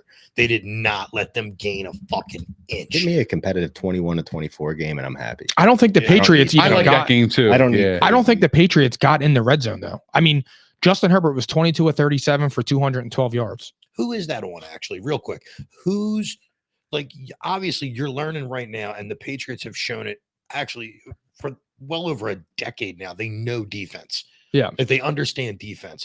Who is to blame right now, real quick off topic, of why the Patriots are that trash? Bill Belichick. Is it? Absolutely. It's Because Belichick? he got all the success with Tom Brady. And the other part of that is you go out when you lose Tom Brady, you get Mac Jones, you have Cam Newton, but you overpay Jonnu Smith and Hunter Henry, and you never put skill positions. You never filled out your wide receivers and your running backs. Which he never did before. He never did. But the problem is he was getting bailed out by Tom Brady. And that's why I've always said, like, I always thought he was an arrogant prick. He just always drove me crazy because I didn't like the way he conducted himself in his press conferences and shit like that. Trophy, by the way. I know. Thank you. His schemes, though, I hate Bill Belichick. I can't stand I hate him. that he cheated. I hate all that shit. But his schemes were unbelievable. They were It's crazy. still unbelievable. Unbelievable. And in my For opinion, defense, yeah, absolutely. like I said, I'm narrative driven. I think that the league wants Belichick to fail to further elevate Brady that much more, to say Brady could do it without him, but Belichick couldn't do it Because without Belichick's him. the villain. I think they need that. Yeah, Yes. because Belichick's the dickhead Belichick and everybody became wants to the villain. celebrate. When Still Tom Brady, entertainment. Right. This is still entertainment. when Exactly. Tom Brady won the Super Bowl with the Buccaneers, He was loved. everything was erased. Right. All the hate went away. Even the haters, and I hated Tom Brady. It reminded me of Rocky of Rocky. What was it? Rocky 4 with Drago. Yeah. That's what it reminded me of when the crowd kind of turned on him at the end of the fight. Because, bro, That's when it was Yeah, everybody that is gave him good. the respect. I was That was wondering what- where you were going I with could feel that. That was when everybody gave Tom Brady the respect. Everybody hated Brady. They booed him. They they wanted him to lose. Every time Tom Brady lost a regular season game, a playoff game, Super Bowl, he was all over everybody's memes. He was the joke of the week, right? But then when he won the Super Bowl with the Bucks, everybody loved Tom Brady. because there was nothing you can say. It was COVID year. Right. He got a new playbook. He got kicked out at a local park because he was practicing with Mike Evans. He was sleeping at AB, or AB was sleeping at his house. Sleeping with his wife. Yeah, sleeping with Giselle, lucky dude. And then it's like you see that, and it's like, what are you supposed to say at that point? There was nothing you could say, and it was different. like I feel like a lot of the monkey got off of Peyton's back of being a choke artist when he won in Denver. Although it wasn't, that was on the back of the defense, but he was still competent enough to do it. When he won in Denver, he didn't really do shit. That's what I'm saying. It was on the back of the defense. Von Miller took that game. Facts. But they still gave Peyton the respect of winning. He's a two-time winning Super Bowl champion. Him and Eli are the same fucking person. Even if you look at his Super Bowl that he won with the Colts, he was ass too. He's a wild anomaly. He was against the best the Bears. regular season. Peyton. But the Bears defense, in fairness, was really good. And it was getting in that Super Bowl. I am a Peyton guy. I love Peyton Manning. I still have his jersey, like my kid jersey. His regular season was ridiculous. He's unbelievable. But there is no denying that. Like, he has the most losses ever as a 1 seed. I mean, there's just moments like he lost the Saints Super Bowl. And it's like now I can have that conversation because I'm not like a kid fighting against Tom Brady anymore. You know what I'm saying? Like we used to battle all the time. And it's just like, but when you look at the optics and you look at what happened with Peyton, and like, it wasn't like Peyton Manning was throwing the bums now. No. Marvin Harrison, the top 10 wide receiver ever. Reggie Wayne was Dallas Clark. I would argue that Peyton could have made Dallas Clark though. I don't think Dallas Clark was as good as he portrayed himself. He was good though. But yeah, well, when you have two stud wide receivers and you're wide open. Yeah. Edgerrin James. And it's like when you see that, it's hard to make the case for Peyton Manning because it's like there's just a lot of blunders. And I said too, it's like he plays Rex Grossman and Cam Newton and he wins. Barely beats him. But he plays Drew Brees and Russell Wilson and he loses. And it's like you beat the 2 bad quarterbacks, you lost to the 2 good quarterbacks. It's tough. So it's like, it's a tough situation. Now I'll defend them because I love them. But it's like when you're having a real conversation about it, you look at it's like, all right, man, Peyton Manning had some really, really bad blemishes. Wait, real quick. We drifted off for a second, but like we kind of drifted off the Chargers for a second. We kind of went, the New England whole debacle at Chargers. We're potting. Yeah, but I want to get back to that for 1 second because something the Chargers have been like a favorite of mine for. I actually really like the Chargers. One, from a fantasy perspective, you can't go wrong with that. But if you watch this year, they took Dallas's head offensive coordinator, right? Yep. They got Kellen Moore. And if you look what Kellen Moore did for Dallas, take away the interceptions of Dak's performance, Kellen Moore put up fucking yards. He knows how to put people in position. Same thing. I mean, look, Herbert has the style to play for Kellen Moore, to sling the ball, do his thing. It doesn't matter who the receivers are. But I'll tell you this, it's destroying the whole team how they're playing. Like even Eckler can't get going. Like nobody on the Chargers can get going. I think it's the coach. Well, I mean, look, fucking dummy. I understand what you guys are saying. Bro, Eckler had 14 carries for 18 yards. And that dude was the one chirping the most about running backs. And you come out and you look like this. Austin Eckler's been ass. Oh my God. I mean, in fairness to Eckler, I mean, they played against the Patriots defense. The Patriots defense, they're the first team in NFL history to lose 3 straight games, giving up 10 points or less. That is great. In the NFL history. They made Austin Eckler, right? 14 carries for 18 yards.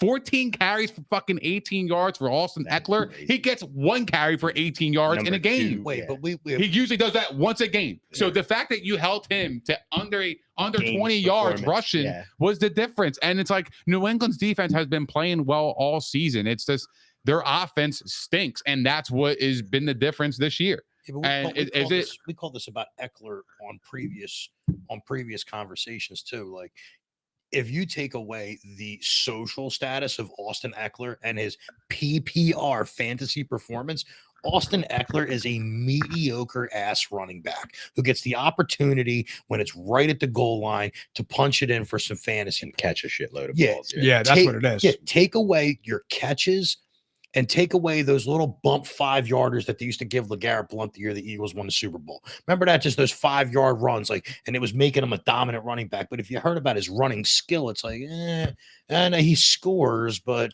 they put him in positions to score this way. Put him to actually run on the field, run through the line. He doesn't do it. He gets all of his yards on little quick swings. He's never been a 1,000-yard rusher. No, he's not a great running back. He's just a great fantasy running back. That's it. And I think he's never rushed for 1,000. Yes. That's why the Patriots beat him. It's tough, dude. It's fundamentals. Yeah, they're predictable. He's like Boston Scott on steroids. All right, week 14 preview. Let's finally do it. Let's do it, baby. Let's go. Eagles at the Cowboys. Cowboys minus 3.5.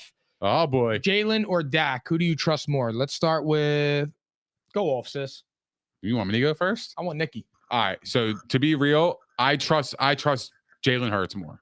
Jalen Hurts has been to a Super Bowl. Jalen Hurts has had more success in the regular season and postseason than Dak. And right now, I know Dak is playing way better football right now, but in big spots, I will trust a Jalen Hurts over Dak Prescott. I've seen the movie over and over again with the Cowboys, in big games. So like, I'm not like fully 100% in trusting in them in big spots like this, but I will trust the Eagles in a big spot because over the last couple of years, in those moments, they have come up big, and I'll go with the quarterback, Jalen Hurts. What about you, Spanny? I think right now, especially what I said in the beginning of the show, I think this game is set for Dallas to take it because it's going to elevate them to people actually buying in now as a serious contender. And I think awesome. The Eagles are also a little banged up right now and coming off of a bad loss. And I think the Eagles realistically have a chance to win out the rest of the season with the schedule that they have. And Dallas is the last team that could possibly beat them. So I feel like this game is bigger for Dallas because they have a tougher stretch coming up after this Eagles game. Yeah. And I think the Eagles realistically either win out or they lose this game to Dallas and then win out. And I think Dallas either wins this and then hits some fucking choppy water because of those games. Yeah. Or Dallas shows that they're turning the page into a real contender. Real fast. Eagles play Seattle, Giants, Cardinals, Giants. They're all wins. Yeah. That's I don't really see another loss. So go ahead, Jay. I'm sorry. Because we were talking about that earlier. We didn't know who that sandwich team was. When it comes to Dak and Jalen, you're going to think I'm fucking nuts for this. But when it comes down to getting to it, slinging the ball, Dak's showing that he could do it better this year. I think Dak's a better passer. This year, you're seeing. I think so too. Yeah. Yeah, you're seeing this year straight up.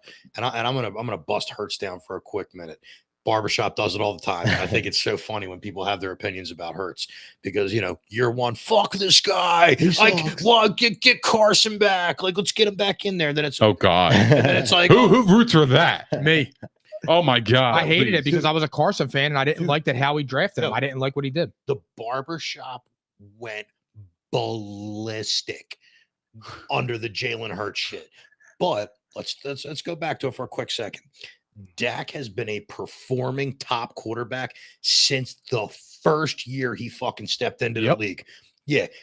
Cowboys in this area, we're going to get shit just because we're the Cowboys. It is what it is.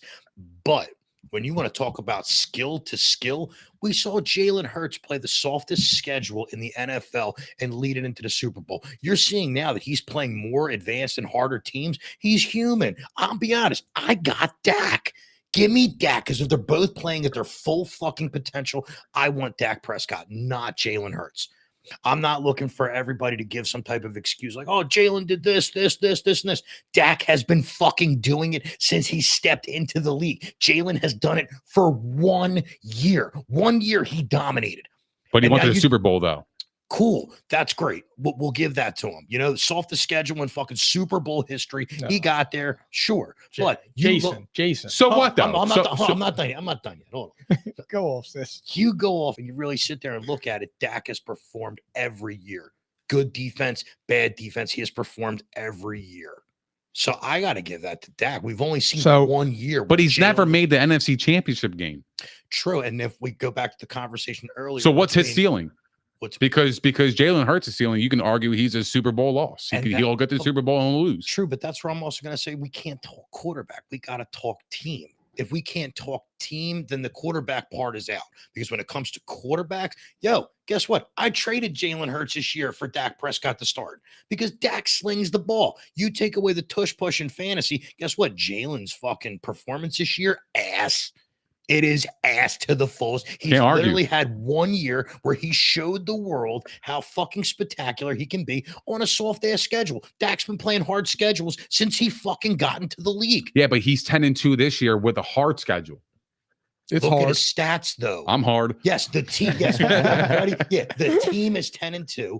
But as I said, the team is 10-2. Look at just Hurts' stats. They fucking suck. But he's in the top 3 conversation for the favor to win MVP, though. Of course. And I still think he's great because he's the one that's getting his ass pushed into the end zone. He's the one accountable for the points. So, yeah, you take that away, the Eagles ain't doing shit. So you could be the MVP for that team. I got fucking A.J. Brown over that because you see the skill catches Brown makes compared to Hurts' throw. Listen, you can make the argument that A.J. Brown is making Hurts look better this year, just like I think Tyreek Hill makes Tua look 10 times better than he really is. Well, I've Give me seen Dak. I'm calling it on that. I've seen some throws where Jalen Hurts, where I was like, wow, like that was a great throw. Like, how the fuck did he just make that throw? Like, quarterback quarterback do we not get that from? I agree with that. We all get that from any quarterback. Joe Burrow slinging it. Oh my God, Justin Herbert. Are you just talking pure consistency then?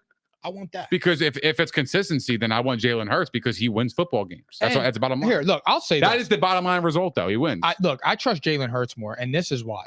Dak has a larger sample size, but when Dak started, Dak was like this. Dak was way up, and now Dak is like this. You think he plateaued? He's still plateauing high then if he did. He's still plateauing high. Higher than but here's the thing. Other quarterback. I think he elevated it a little bit, though. When Dak started, Dak had Dez Bryant. He had who was the running back? Was it DeMarco? DeMarco Murray. Zeke. And then he got Zeke. No, he had Zeke as rookie. Sorry, I thought DeMarco too. But then so Jalen Hurts takes over an organization in turmoil. You had all the dead cap space from Carson Wentz. The fan base didn't like you, blah, blah, blah. You're 9-8. You go to a playoff game, you lose.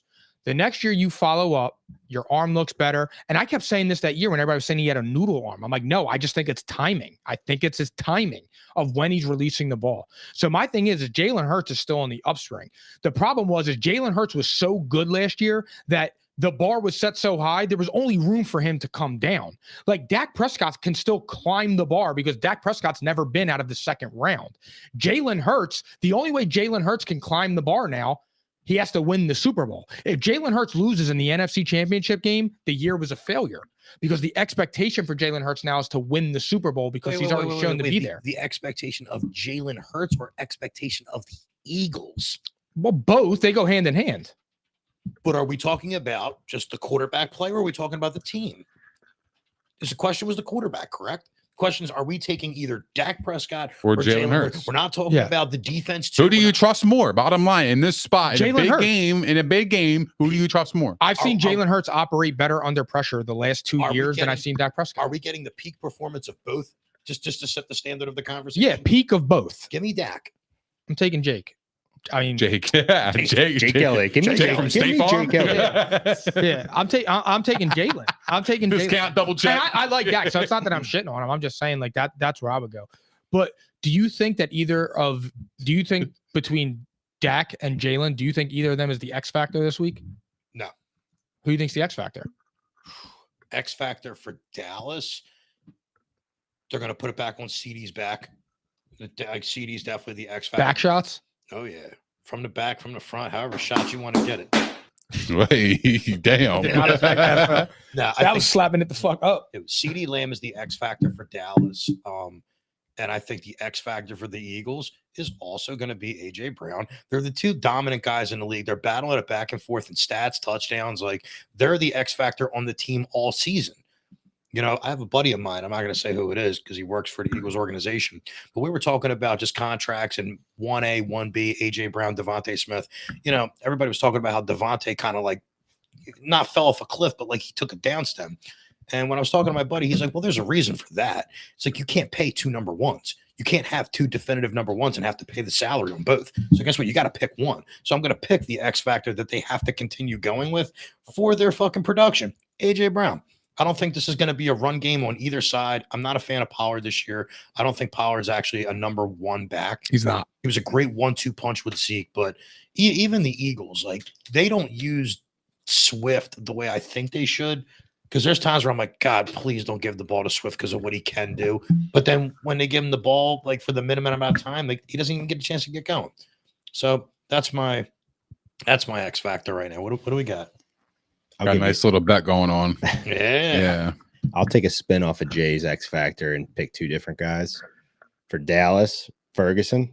He's really come on lately. The Eagles. He's good, bro. Historically, the Eagles. And the Eagles are terrible at tight end. every- No, the Eagles are terrible at tight end. They have been decades, but Ferguson is turning the corner and he's becoming a reliable target for Dak. And then I would say to the opposite of that, I think Devonta Smith is an X factor for Philly because Dallas has trouble historically and even this year with players like Devonta Smith. Big play, get behind the safety. See, I feel like for me, it's all about Swift, man. Like you got to run the ball.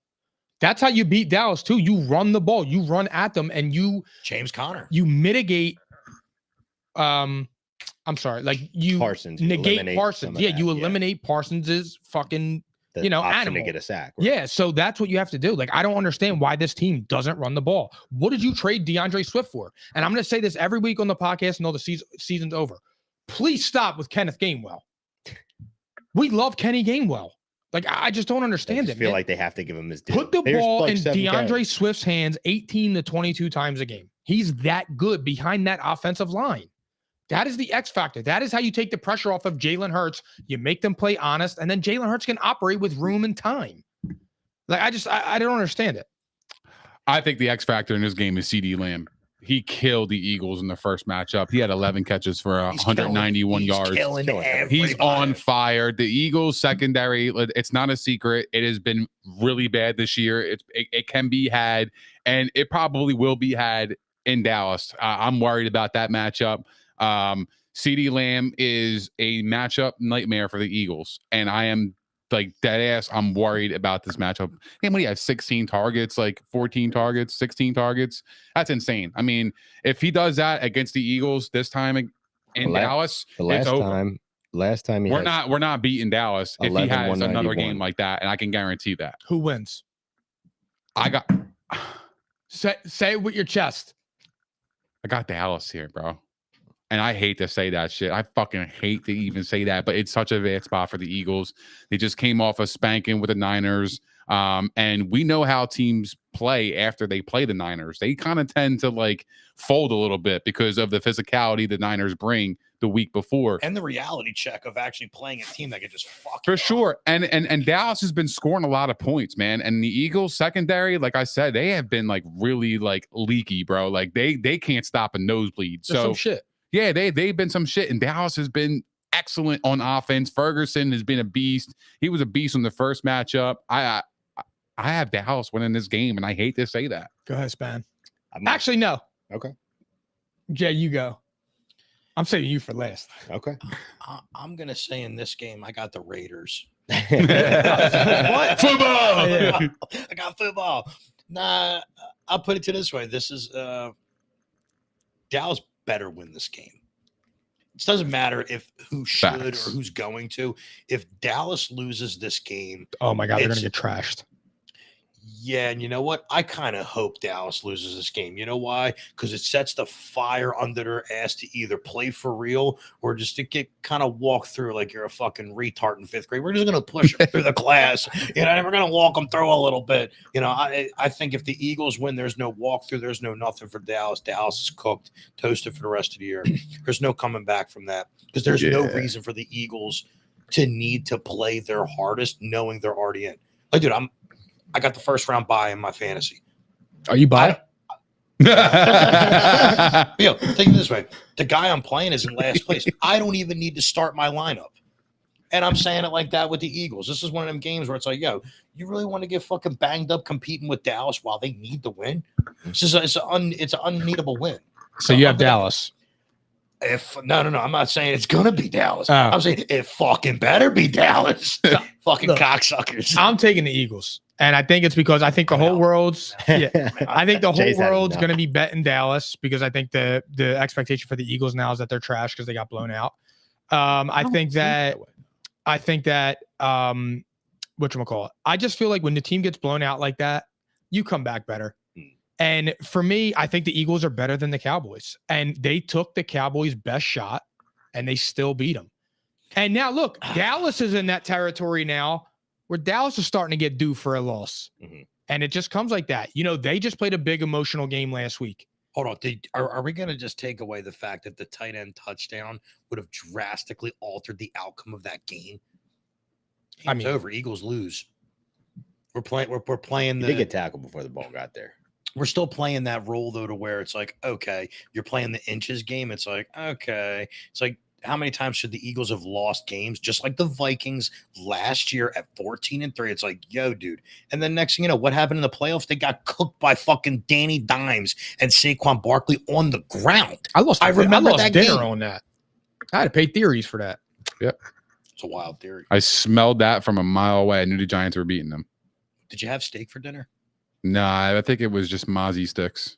Was it Mozzie sticks? Probably. Or it might have been a salad. I might have been on a diet. Yeah, I think you were tossing the salad. Yeah, that's Right. that's crazy. Big pause. Yeah, Eagles, big are, pause on that. Eagles are winning this game.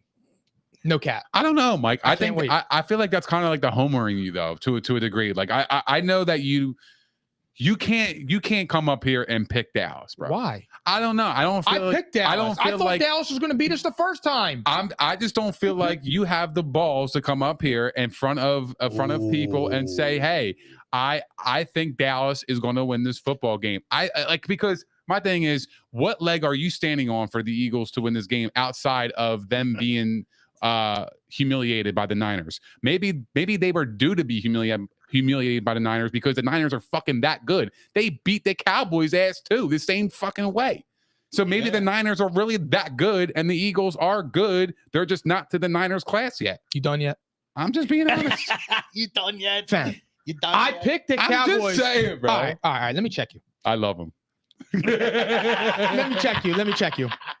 I picked the Cowboys. I picked the Cowboys the first time they played because I said that the Eagles were due for a loss. They lost. I then picked the Chiefs.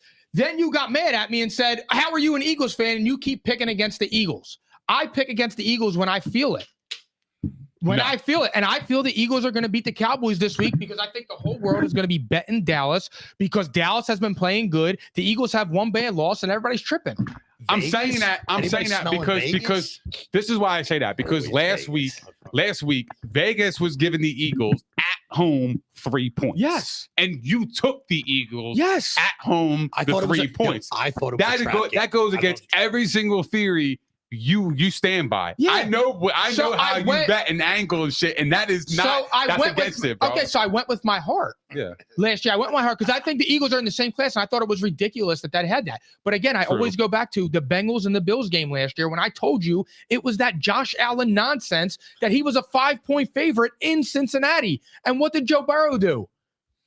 They won. He played football. Put him in collapse doggy. Play football. Yeah, like, it's crazy to me. So that's where I'm at with that game. Dallas is not beating us. I got something for you guys. I'm worried. You know, we could probably run this, but I have some money on a game I want to talk about. I got money this week on Denver. What y'all think about that? I got my bread on Denver this week. What's your logic behind that? Like, you're confident they're going to go into Los Angeles and beat the Chargers 100 and eliminate them from playoff contention? Bro, if that that would be fucking crazy. If Russell Wilson goes into Los Angeles and they beat the Chargers, I don't want to hear another thing about Justin Herbert. I don't want to hear. There's no excuse. There is no excuse. Yeah. Like, you're out. I already think he's out of excuses, but that would be this would be just an inexplainable loss. Not really. An unexplainable loss. No. You said you're taking I gotta be honest. Denver's been playing well. I got Denver, dude. Denver's been playing fucking good football, and I come up here and trash Denver, and they've been playing pretty good. Let's run back for a quick second about Denver. Last year, they were the laughing stock of the league. People were like, "Yo, they're the dark horse. They're going to pull it out." First off, Denver's defense this year showed the fuck up. Where they were last year, took a little hiatus. God knows what's going on over there. But guess what? They showed back up. They're like, "Hey, we're here to play." And now you got Russ going through all this negativity from last year with a bad defense, going back to what we talked about with the quarterback play. He is outshining Patrick Mahomes right now. Well, numbers wise, but his eye test, he's still been a little bit of shit. Yeah, that's cool. But when we're talking, I got you. Yeah, we're looking at somebody who was literally just socially outcasted last year. What was that place? My fault. I can't have you on my set with a fucked up beard. For But like, we can't sit here and say like this guy wasn't banished to say, yo, get the fuck out of football. It's like, dude, you're washed up. Like they overpaid you. It's like, okay, this year he's like, I'm not that bad. So I'm like, just like the Dak thing last year. It's like, oh, Dak is trash. Get him out of the league. It's like the dude had one bad series and you banish his entire career. No, but here's the problem. He's a viable starter, I would say, in the league. Yeah. This is why I get mad about Justin Herbert, though, because there's always an excuse. He has a number one wide receiver. He has a number one running back. Like, not for nothing, but at what point do you say, yo, I paid you 240 M's. Go win me the games when everything's not perfect. That's what you get paid that money for. Like, albeit Josh Allen 6-6, I get it. But Josh Allen has more than earned his money because Josh Allen at times has put the team on his back. Yeah, but it's not even that. The dude is a model of consistency. He's putting up 40 touchdowns a season. Justin Herbert? No, Josh Allen. With 30. I'm not talking about Josh Allen. I was crediting Josh Allen because I'm saying Josh Allen, when things have gotten rocky, Josh Allen, you've seen him strap up, put the team on his back, and take his team. With Justin Herbert, why isn't Justin Herbert in that class when you got paid like that? Again, it comes back to the organizations paying these players early. Well, I'll tell you what. That's their fault. That's not the players' fault. They're negotiating because they had the power of position. If the Chargers lose, Brandon Staley's shit should be out front of his office in a box. Yes. 100%. I agree. I think regardless of the season, the way it ends, because outside of a Super Bowl win or a miraculous playoff run, I think he's gone regardless. The last day he's out. I think it happens. Like pretty soon. I think they lose to Denver, and I think I actually think they beat Denver this week. I think so too. They're giving up. I don't think the team likes him. I got the Chargers this week. Me too. Yeah. I had the Chargers winning. Hashtag me too. Who's gonna eat him up? Keenan's a beast. Well, he's gonna have Surtain on him. So what? So Surtain's a good corner, bro. And but Keenan's a really good player. Brad was good too. Yeah, I'm calling it right now. But they move Keenan around. They move him in the slot. No, they get him going early. Surtain travels. That's why Surtain's the best corner in the NFL. Because I'm gonna put he's one of the rare corners that still travels. Yeah. Yo, I got a cut with all three of you right now. Haircut or double. I got the fucking Broncos. I'm putting a cut on it. Who wants it? I actually agree with you there. I don't want to do that. Yeah. Damn. I'm not risking any of my money. It's a cut or a double. It's either cuts free or pay double. Pay double. I got the Broncos. I put the cut on it. No, I'm not doing that because I don't trust Brandon fucking Staley. And especially in a close game where like really they're gonna do some stupid shit. They're gonna call timeout when they weren't supposed to. That's a trap. Don't do it. Yeah, it is a trap. I want to so bad. I want to, bro. I just can't put my money. Come on, I'm trying to play the odds here. No, hell no. Maybe on another game on this slate if we disagree. All right, yeah. Oh, on the slate, I'm down to play that way. All right, so Bills at Chiefs. Last one before we do our final week 14 slate, and then we get out of here. Bills at Chiefs. Chiefs -2.5. Any shot the Bills pulled us off? Yes. The Bills are putting up points. They can score. They have the drive. They always have amazing battles. Every time the fucking Bills and the Chiefs step on the field, it literally comes down to the last. It comes down to the last driver in fucking overtime. Who wins? That, in my mind, I'm going to go back to whatever side Vegas is feeling with all that attention on the game. The line's 2.5. Chiefs are 2.5 point favorites. This is such a bad spot for these Chiefs. I don't like it. This is a bad spot for these Chiefs. The Bills, they have to win out. Hungry dogs. They're coming off a bye week. The Chiefs are reeling. Their offense ain't shit. And I've been saying this for a long time. The Chiefs' ceiling is not the Super Bowl. No. The Chiefs are not winning you are not winning a Super Bowl with that group of wide receivers. I disagree. And Mr. Pfizer. Even with Taylor Swift. I still disagree. I disagree, bro. though, because there's a lot of injuries that have happened in the course of the season where it has favored the Chiefs in fairness. But here's the thing. They're not able to outscore you anymore. They're not hanging 30 and 40 on you. And that's the difference. Well, who's beating them in the AFC? Who's beating them, though, right? The Ravens would beat them. The Ravens. You trust them, though? Yes. I don't trust them. And I got news for you. I actually think in a rematch, I might lean Miami. Ooh. Miami and the Ravens. Miami and the Ravens are overtaking the Chiefs. I would think about picking Miami because the Chiefs did handle them, but the Chiefs since that game have not looked sharp. And I'm telling you, bro, you are not going into these places. It's going to be Mahomes' first year going on a road playoff game. I want to see that. I'm excited to see that. I just feel like That's for me, bro, that's a different magnitude from being away than being home in a playoff game. The crowds behind you, it's like one of the best crowds in the NFL. That stadium gets loud. I'm taking the Bills here. I'm not confident in it. The reason I'm going with the Bills is just because of desperation. And it would be for Josh Allen to miss the playoffs. I mean, that's just like, that's tough. Talks are going to get crazy. That's tough, man. I mean, just last year, the dude was the overwhelming MVP favorite. Well, Joe Burrow's going to miss the playoffs. Joe Burrow's hurt, cuz. Yeah, but they were trending towards missing the playoffs, regardless if he was in there or not. Yeah, I gotta agree with that. I'm not getting into this, but Joe Burrow is way better than Josh Allen as a quarterback. Yeah, way better. He's got way better. He's got a shitty O line, and the offensive line for the Bills is way. He's got better weapons than him. Yeah, I mean, you almost got to look at it though. I got to give it to Allen though, because Allen's working with it at such a different degree, man. I love Gabe Davis, but it's Gabe Davis. He's very inconsistent. He's just got Diggs. That's it. He's got Diggs. I agree with you. It's Diggs. He's doing it with just Diggs. I don't think he has much on the Bills. I think the Bills have kind of did him a disservice because when you have a guy like Josh Allen, you should be took less money. You've made that argument before. Yeah, for sure. Yeah, no, I mean, like, take less money, bro, because it's only going to get worse for him. Because if they miss the playoffs this year, they probably going to miss them next year. Well, they fucked up signing Von Miller for $120 million. He has done jack shit. If they miss the playoffs this year, it's going to be a domino effect. Stephon Diggs is gone. You're going to have dead cap there. You're going to have a huge salary cap with Josh Allen. You're not signing anybody. You can't go out and get T. Higgins or something like that. The Bills are in deep shit. They're in deep shit. But aren't the Chiefs in deep shit losing this game too? Like this is kind of one of those games where it's not as heavy as the Eagles, Dallas, who wins, who loses. But let's be real here. The Chiefs are kind of getting a little bit of the same rap that the Eagles are getting right now. Oh, they're winning, but it's because the bar is so high. But the difference is when you look when you look at the Chiefs and you look at their skill players, you're like, this dude don't scare me. This dude don't scare me. But don't you see it?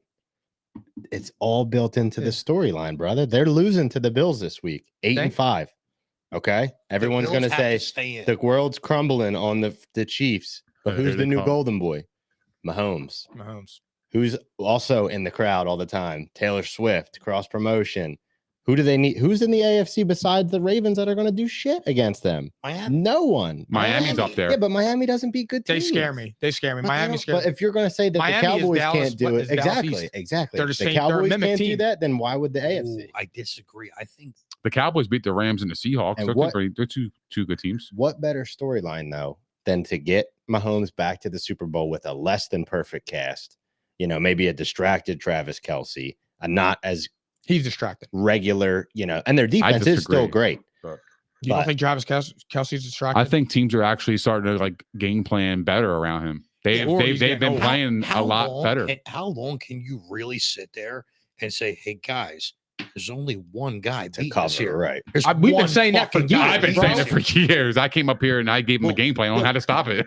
look at the Ravens with Lamar Jackson and Mark Andrews, right? If you shut down Mark Andrews, he's 43% of his touchdowns. Take that away.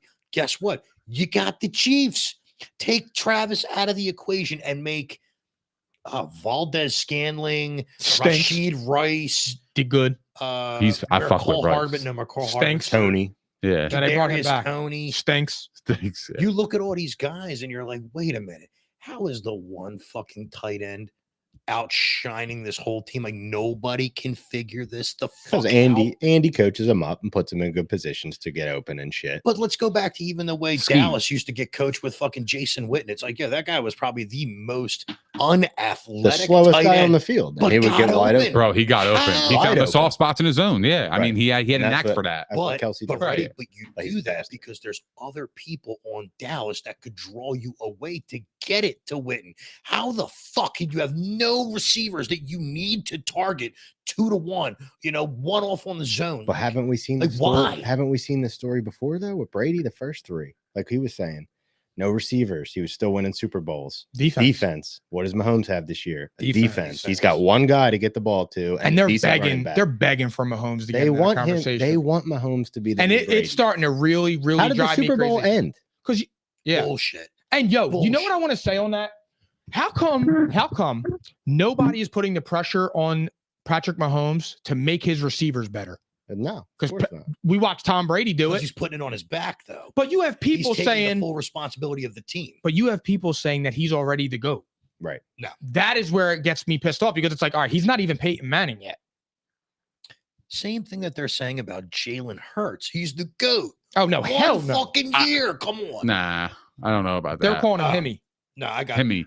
He's him. He gets hyped up around here, but nationally, I don't think Hurts gets. I don't think nationally. I agree with that. I don't around think here, nationally. He gets you think that's more locally? I think so. Absolutely. I don't think he's widely respected. Here, I don't think Hurts is regarded as that. Like I think you'll have a lot of people that still don't believe in Jalen. Yeah, like you have that guy saying he's got to get benched for Mariota. Yeah, David Carr. Yo, I want to know. Him and his brother are some shit. Smoking. I want to smoke some. Yeah, he was on. Speaking of, let's get out of here because we got to do that. So, who you got, Chiefs or Bills? Give me the Bills, man. It's got to make the rest of it. It's got to make it more entertaining. I'm going to Chiefs, bro. I'm not betting against them at home. I feel like they're going to bounce back. I mean, I've watched the Bills all year. They can't win close games. I worry about this team. I think they're going to give them a fight, but I think the Chiefs are going to find a way to win.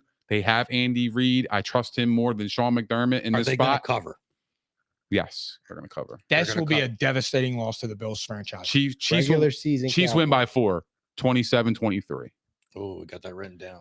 All right, week 14 slate and then get out of here. Patriots at Steelers. Steelers -6. I'll go right around Jay. Don't even want to touch it. Fucking, this is that just sounds like ass. Do you guys see the quarterback play here? We got Zappy versus who's the backup for the Trubisky.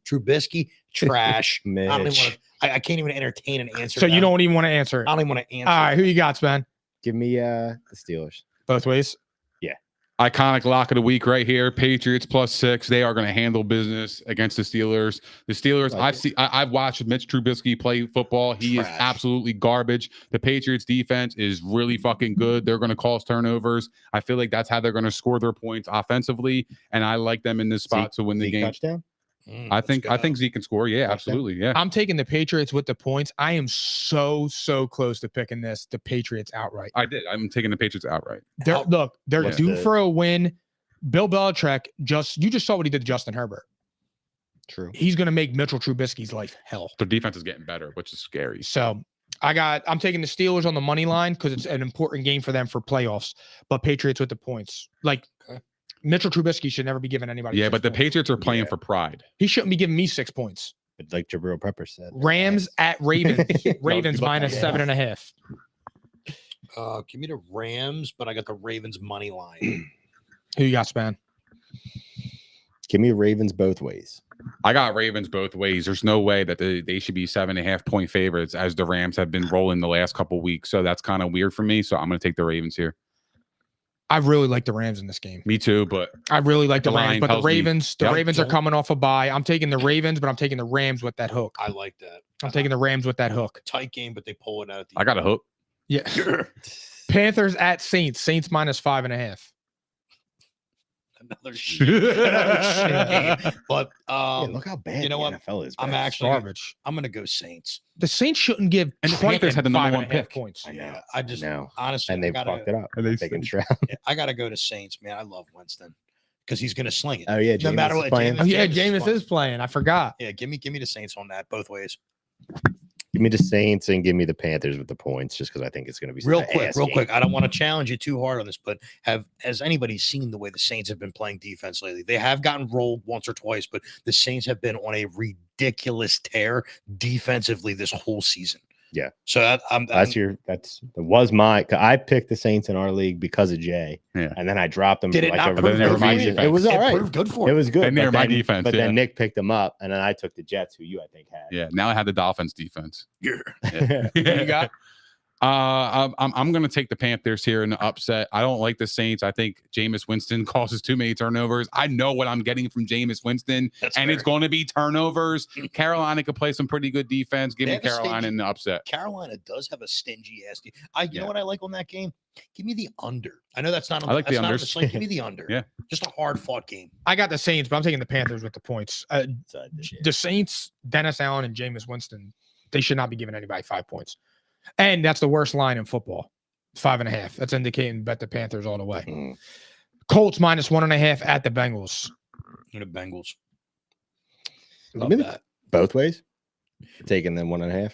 Yeah, man. I think everybody's going to try to play it off like this Jake Browning kid didn't just fucking walk into Jacksonville and fucking just take their ass. So I think he doesn't change. So give me the Bengals both ways, man. nice one, Phil. Give me the Colts money line Bengals with the points. I think it's gonna be a close one. No. The Colts are minus 1.5. Yeah, he said Bengals with the points. Didn't he? And then Colts. Oh, Colts. Okay, money line. I think the Colts win by like 1 or 2. I misheard you. My bad. I love the Colts here. I love the Colts here. You know how many times we've seen quarterbacks that come out of nowhere and they play excellent for 1 week, and then the next week they come back to earth. This is exactly what's going to happen here to Jake Browning. I love the Colts here, and Cincinnati's 27th against the run. What do the Colts do? They run the football, regardless if it's Zach Moss or Jonathan Taylor. I like the Colts here to run the football, and I think they're going to cover. Give me the Colts outright. I think the Colts smoke the Bengals. Yeah, I think they smoke them. Okay. Jags at Browns. Flacco and Zach Wilson. Browns minus 3. Zach Wilson. Yeah, he's playing. They cut 2. Wait. Jags and Browns. Jags and Browns. Oh shit! My bad. CJ Beathard. My bad. CJ Beathard. Like, did my man get traded? I love the Browns defense, man. Browns being minus 3, though, I don't like that game. But you know what? I like the Browns both ways. That defense is pretty intense, man. Garrett Wilson going up against CJ Beathard. Beat hard. He's going to get beat hard. Yeah, I agree with you, Jay. Give me the Browns both ways. Yeah, I'm with you guys. Give me the Browns. The Brownies. Yeah, I'm taking the Browns. The Browns and E all day. Minus the 3 too. Bucks at Falcons. Falcons minus 2.5. Bucks. Love that. Bucks. Bake show. Dude, I do not like the fucking Falcons. Their ass. Listen, when all you do is predicate your entire team off of the run, as soon as you figure out just how to minimize how many, dude, a running team, all you got to do is wear them the fuck out. Like, literally, let them run all fucking game. Hold them to the fucking 3 to 4 fucking yards. Let them wear themselves out. Let them kick fourth quarter. Let Evans go do his thing. Give me the Bucks. I like that because I have Evans and I need him to do well this week in fantasy. So give me the Bucks as well. I feel like this game is so easy. Like, it just looks like the Bucks should win, right? Like, I feel like everybody's discrediting the Falcons just because of who they have at quarterback. I like the Falcons team. I like them all season. I think they have a lot of talent on the offensive end. Just a quarterback play is kind of like shaky for me, but I'll take the Bucks here. The Bucks have been playing pretty consistent all season. I know they're 5-7. They got off to a hot start, but lately they've been kind of some shit. But Mike Evans is there. I love Mike Evans. I think he should take over this game. Give me the Bucks. I got the Bucks, man. Baker's gonna be leading that division. It's your boy, Baker. My boy. In a big game. In a big game, I think I trust Baker over motivation, Desmond Ritter, and that's not saying that Baker's like anything special. Even though I think Baker's good, but Desmond Ritter is terrible. And Todd Bowles is a defensive head coach. He should be able to cook something up to put Devin Ritter off his game. Sure. Lions minus 3 at the Bears. Lock of the week. Lions minus 3. No cat. Yo, Lions minus 10. Lions minus 14. Why is this a fucking 3-point game? Division. I hate you, dude.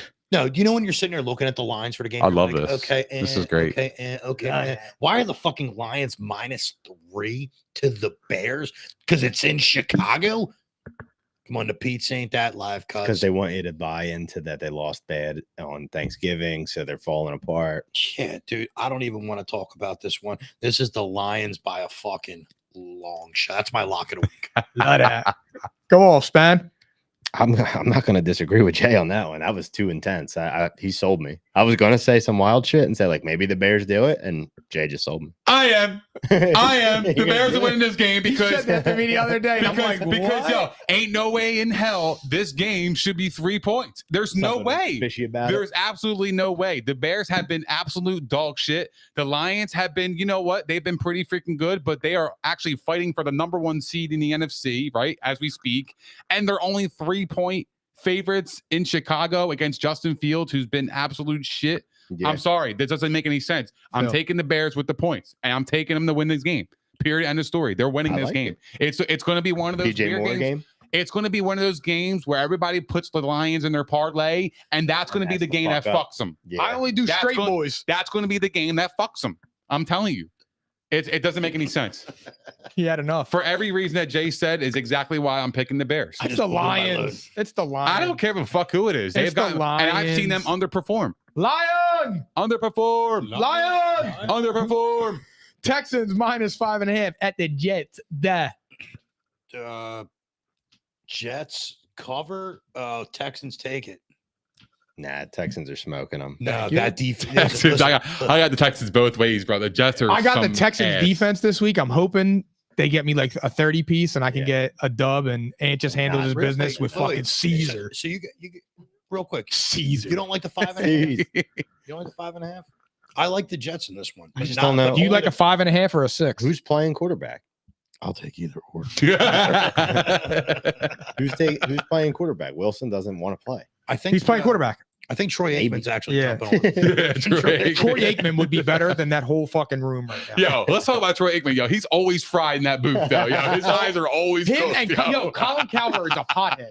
No doubt. Every time he gets on his pod and does like the volume and he's on a thing, his eyes are blasted. Well, he lives in LA. I'm proud of him. So yeah. Troy's definitely all perked up or something. His brains are mashed potatoes. You He got had like 10 concussions. yeah. All right, what do we get? I got the Texans. Yeah, both ways. Yeah. Seahawks at 49ers. This is a bloodbath. I have lost this bet for the last 3 or 4 years. I always go right over thinking the Seahawks are going to cover, get beat. I have lost this bet 4 times in a row, but you know what? You're going for 5. Good friend of ours, Marky. You know what I mean? He's always got this thing called regression of the mean, and it's an He always says that. And you know what? I'm gonna say the Seahawks cover. I don't know why, but I'm gonna go off my beaten path for a second and say the Seahawks actually. Seattle Seahawks. That's it, man. Jay? The hardest team in the league. The definition of insanity is doing the same thing over again, getting different or expecting different results. Yeah, I'm gonna say this time. I mean, look, the 49ers. I respect it. He wants to take Do the it, Seahawks so fucking bad. Yeah, do it, dude. Take it. Do Do it. it. You have to. I'm not taking the money line, but I'll take the fucking points. Give me the points. You'll take a 10.5. Yeah, I don't like 10.5. Sometimes when I see the line go up too high, I'm almost like, why are they saying that? 10.5 is a lot. It's a lot. Whoa! Stuffing 10.5 is a What lot. do you got, Span? Seahawks cover, Niners win. Who you got, theories? I'm the same way. I think the Seahawks cover. I think it's gonna be a close game, actually. I think because division game. I mean, I know the last game was a blowout. Niners so are coming off of a super big high. I think that was a big game for them. Yeah, like I feel like That they're was going to like bypass the Seahawks a little bit because they already have a big division lead. You know, I know they're in the thick of it for the #1 seed, but like I feel like they're gonna. It's gonna be a lot closer than people think. I think the 49ers bury them. They got their thumb in their butt the whole game. I just think it's over. I really do. I don't even think this game is close from start to finish. And that's how I'm moving. Vikings -3 at the Raiders. Vikings both ways. Who you got, Jay? Jason. I'm sorry. Yeah, who you got, Span? My bad. I just hit the blueberry. Give me Vikings both ways too. I got Dobbs in fantasy this week. Football. Let's go. I got the Vikings both ways. I got the Raiders. The Raiders. The Raiders. I can see it. I don't hate it. Yeah, no, I like the Raiders this week, bro. I love the Raiders this who's week. quarterbacking for them right now? Aiden O'Connell. Yeah, I don't know much about that guy. Him. He's him? Yeah, him is crazy.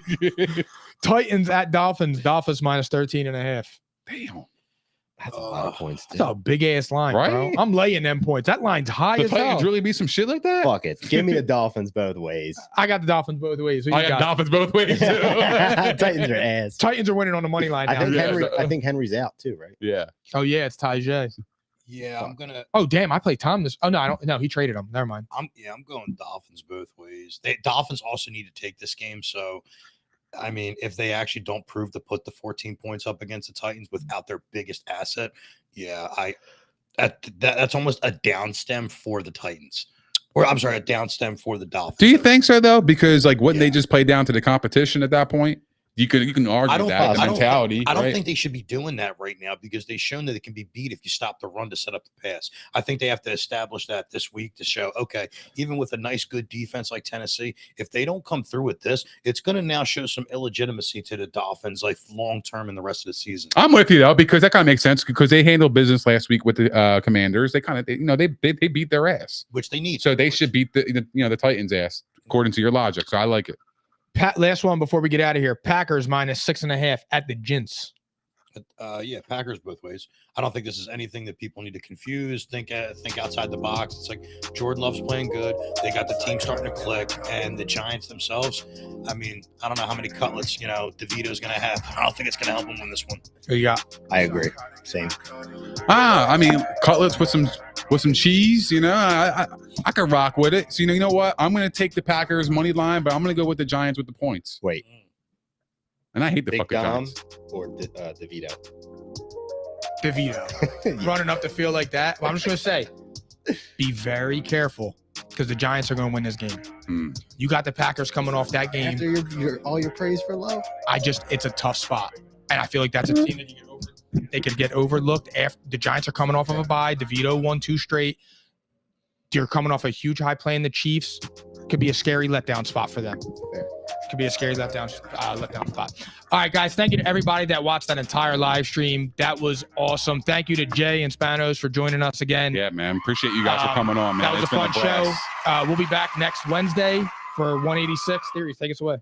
Yeah, man. Appreciate you guys coming on. That was a lot of fun. You guys will always be invited to come back here. You guys know that for sure. And yeah, it's a blast, man. I love talking football with you guys. So yeah, man. Any closing thoughts that you guys have? Anything? I got one. Go ahead. Go off, King. Oh, he's looking right at Spanish. He's gonna do it. Yeah. He's pissed. Yeah, this is great. We're still friends. I love you. Oh, that's love. But I also want to shout out to a lot of other people too, like the Syracuse brothers. Yeah, our boys. Yep. Yeah. I just want to make this very, very clear on your conversion. I feel like your conversion was a lot easier knowing that your peers are allowing the conversion without any feedback. They're giving you a really smooth transition. They wanted it. And all I'm going to say is on the smooth transition, you're not going down rocky roads for this team yet. You just kind of walked into the fire here, but it's going to be a good game this Sunday and football. I can't wait. Yeah, I can't wait. That's for sure. It's going to be an excellent game. And I know the audience can't wait either. And yeah, man, it was a great show. Thank you guys for hanging out with us. We appreciate all the love, support, and the comments. If you guys haven't done so already, please don't forget to like, subscribe, and hit the notification bell on YouTube. We are also available on Spotify, Apple Podcasts, Google Podcasts, iHeart, Megaphone, Stitcher, and all that other shit. Also, follow us on all of our social platforms as you do not want to miss our daily content on X, Instagram, TikTok, and Facebook. And we will see you guys next week at P&I, baby. Go Birds. Can I use the bathroom? Absolutely. Regular. Smooth fucking smooth. Caps lock different. It's facts, not fiction. Said I black out for real, then the track gon' miss. I'm dipping. We ain't talking about a move, then it's flatline finished. When I spaz, I'm grinning. Put the peel off in the Sadies and I pass by spinning. It's perks with this life, but I don't have my skinnage. Took a quick trip and now I'm back home winning. And I see they eyes pop like I snack on spinach. Pull up to the spot, she tryna grab my digits. I'm already 8 shots, a Henny past my limit. Here you go. Hazards with a dash full of tickets. I'ma act like I don't see them. I got bad eye vision. Y'all can't pass my scrimmage. While y'all tripping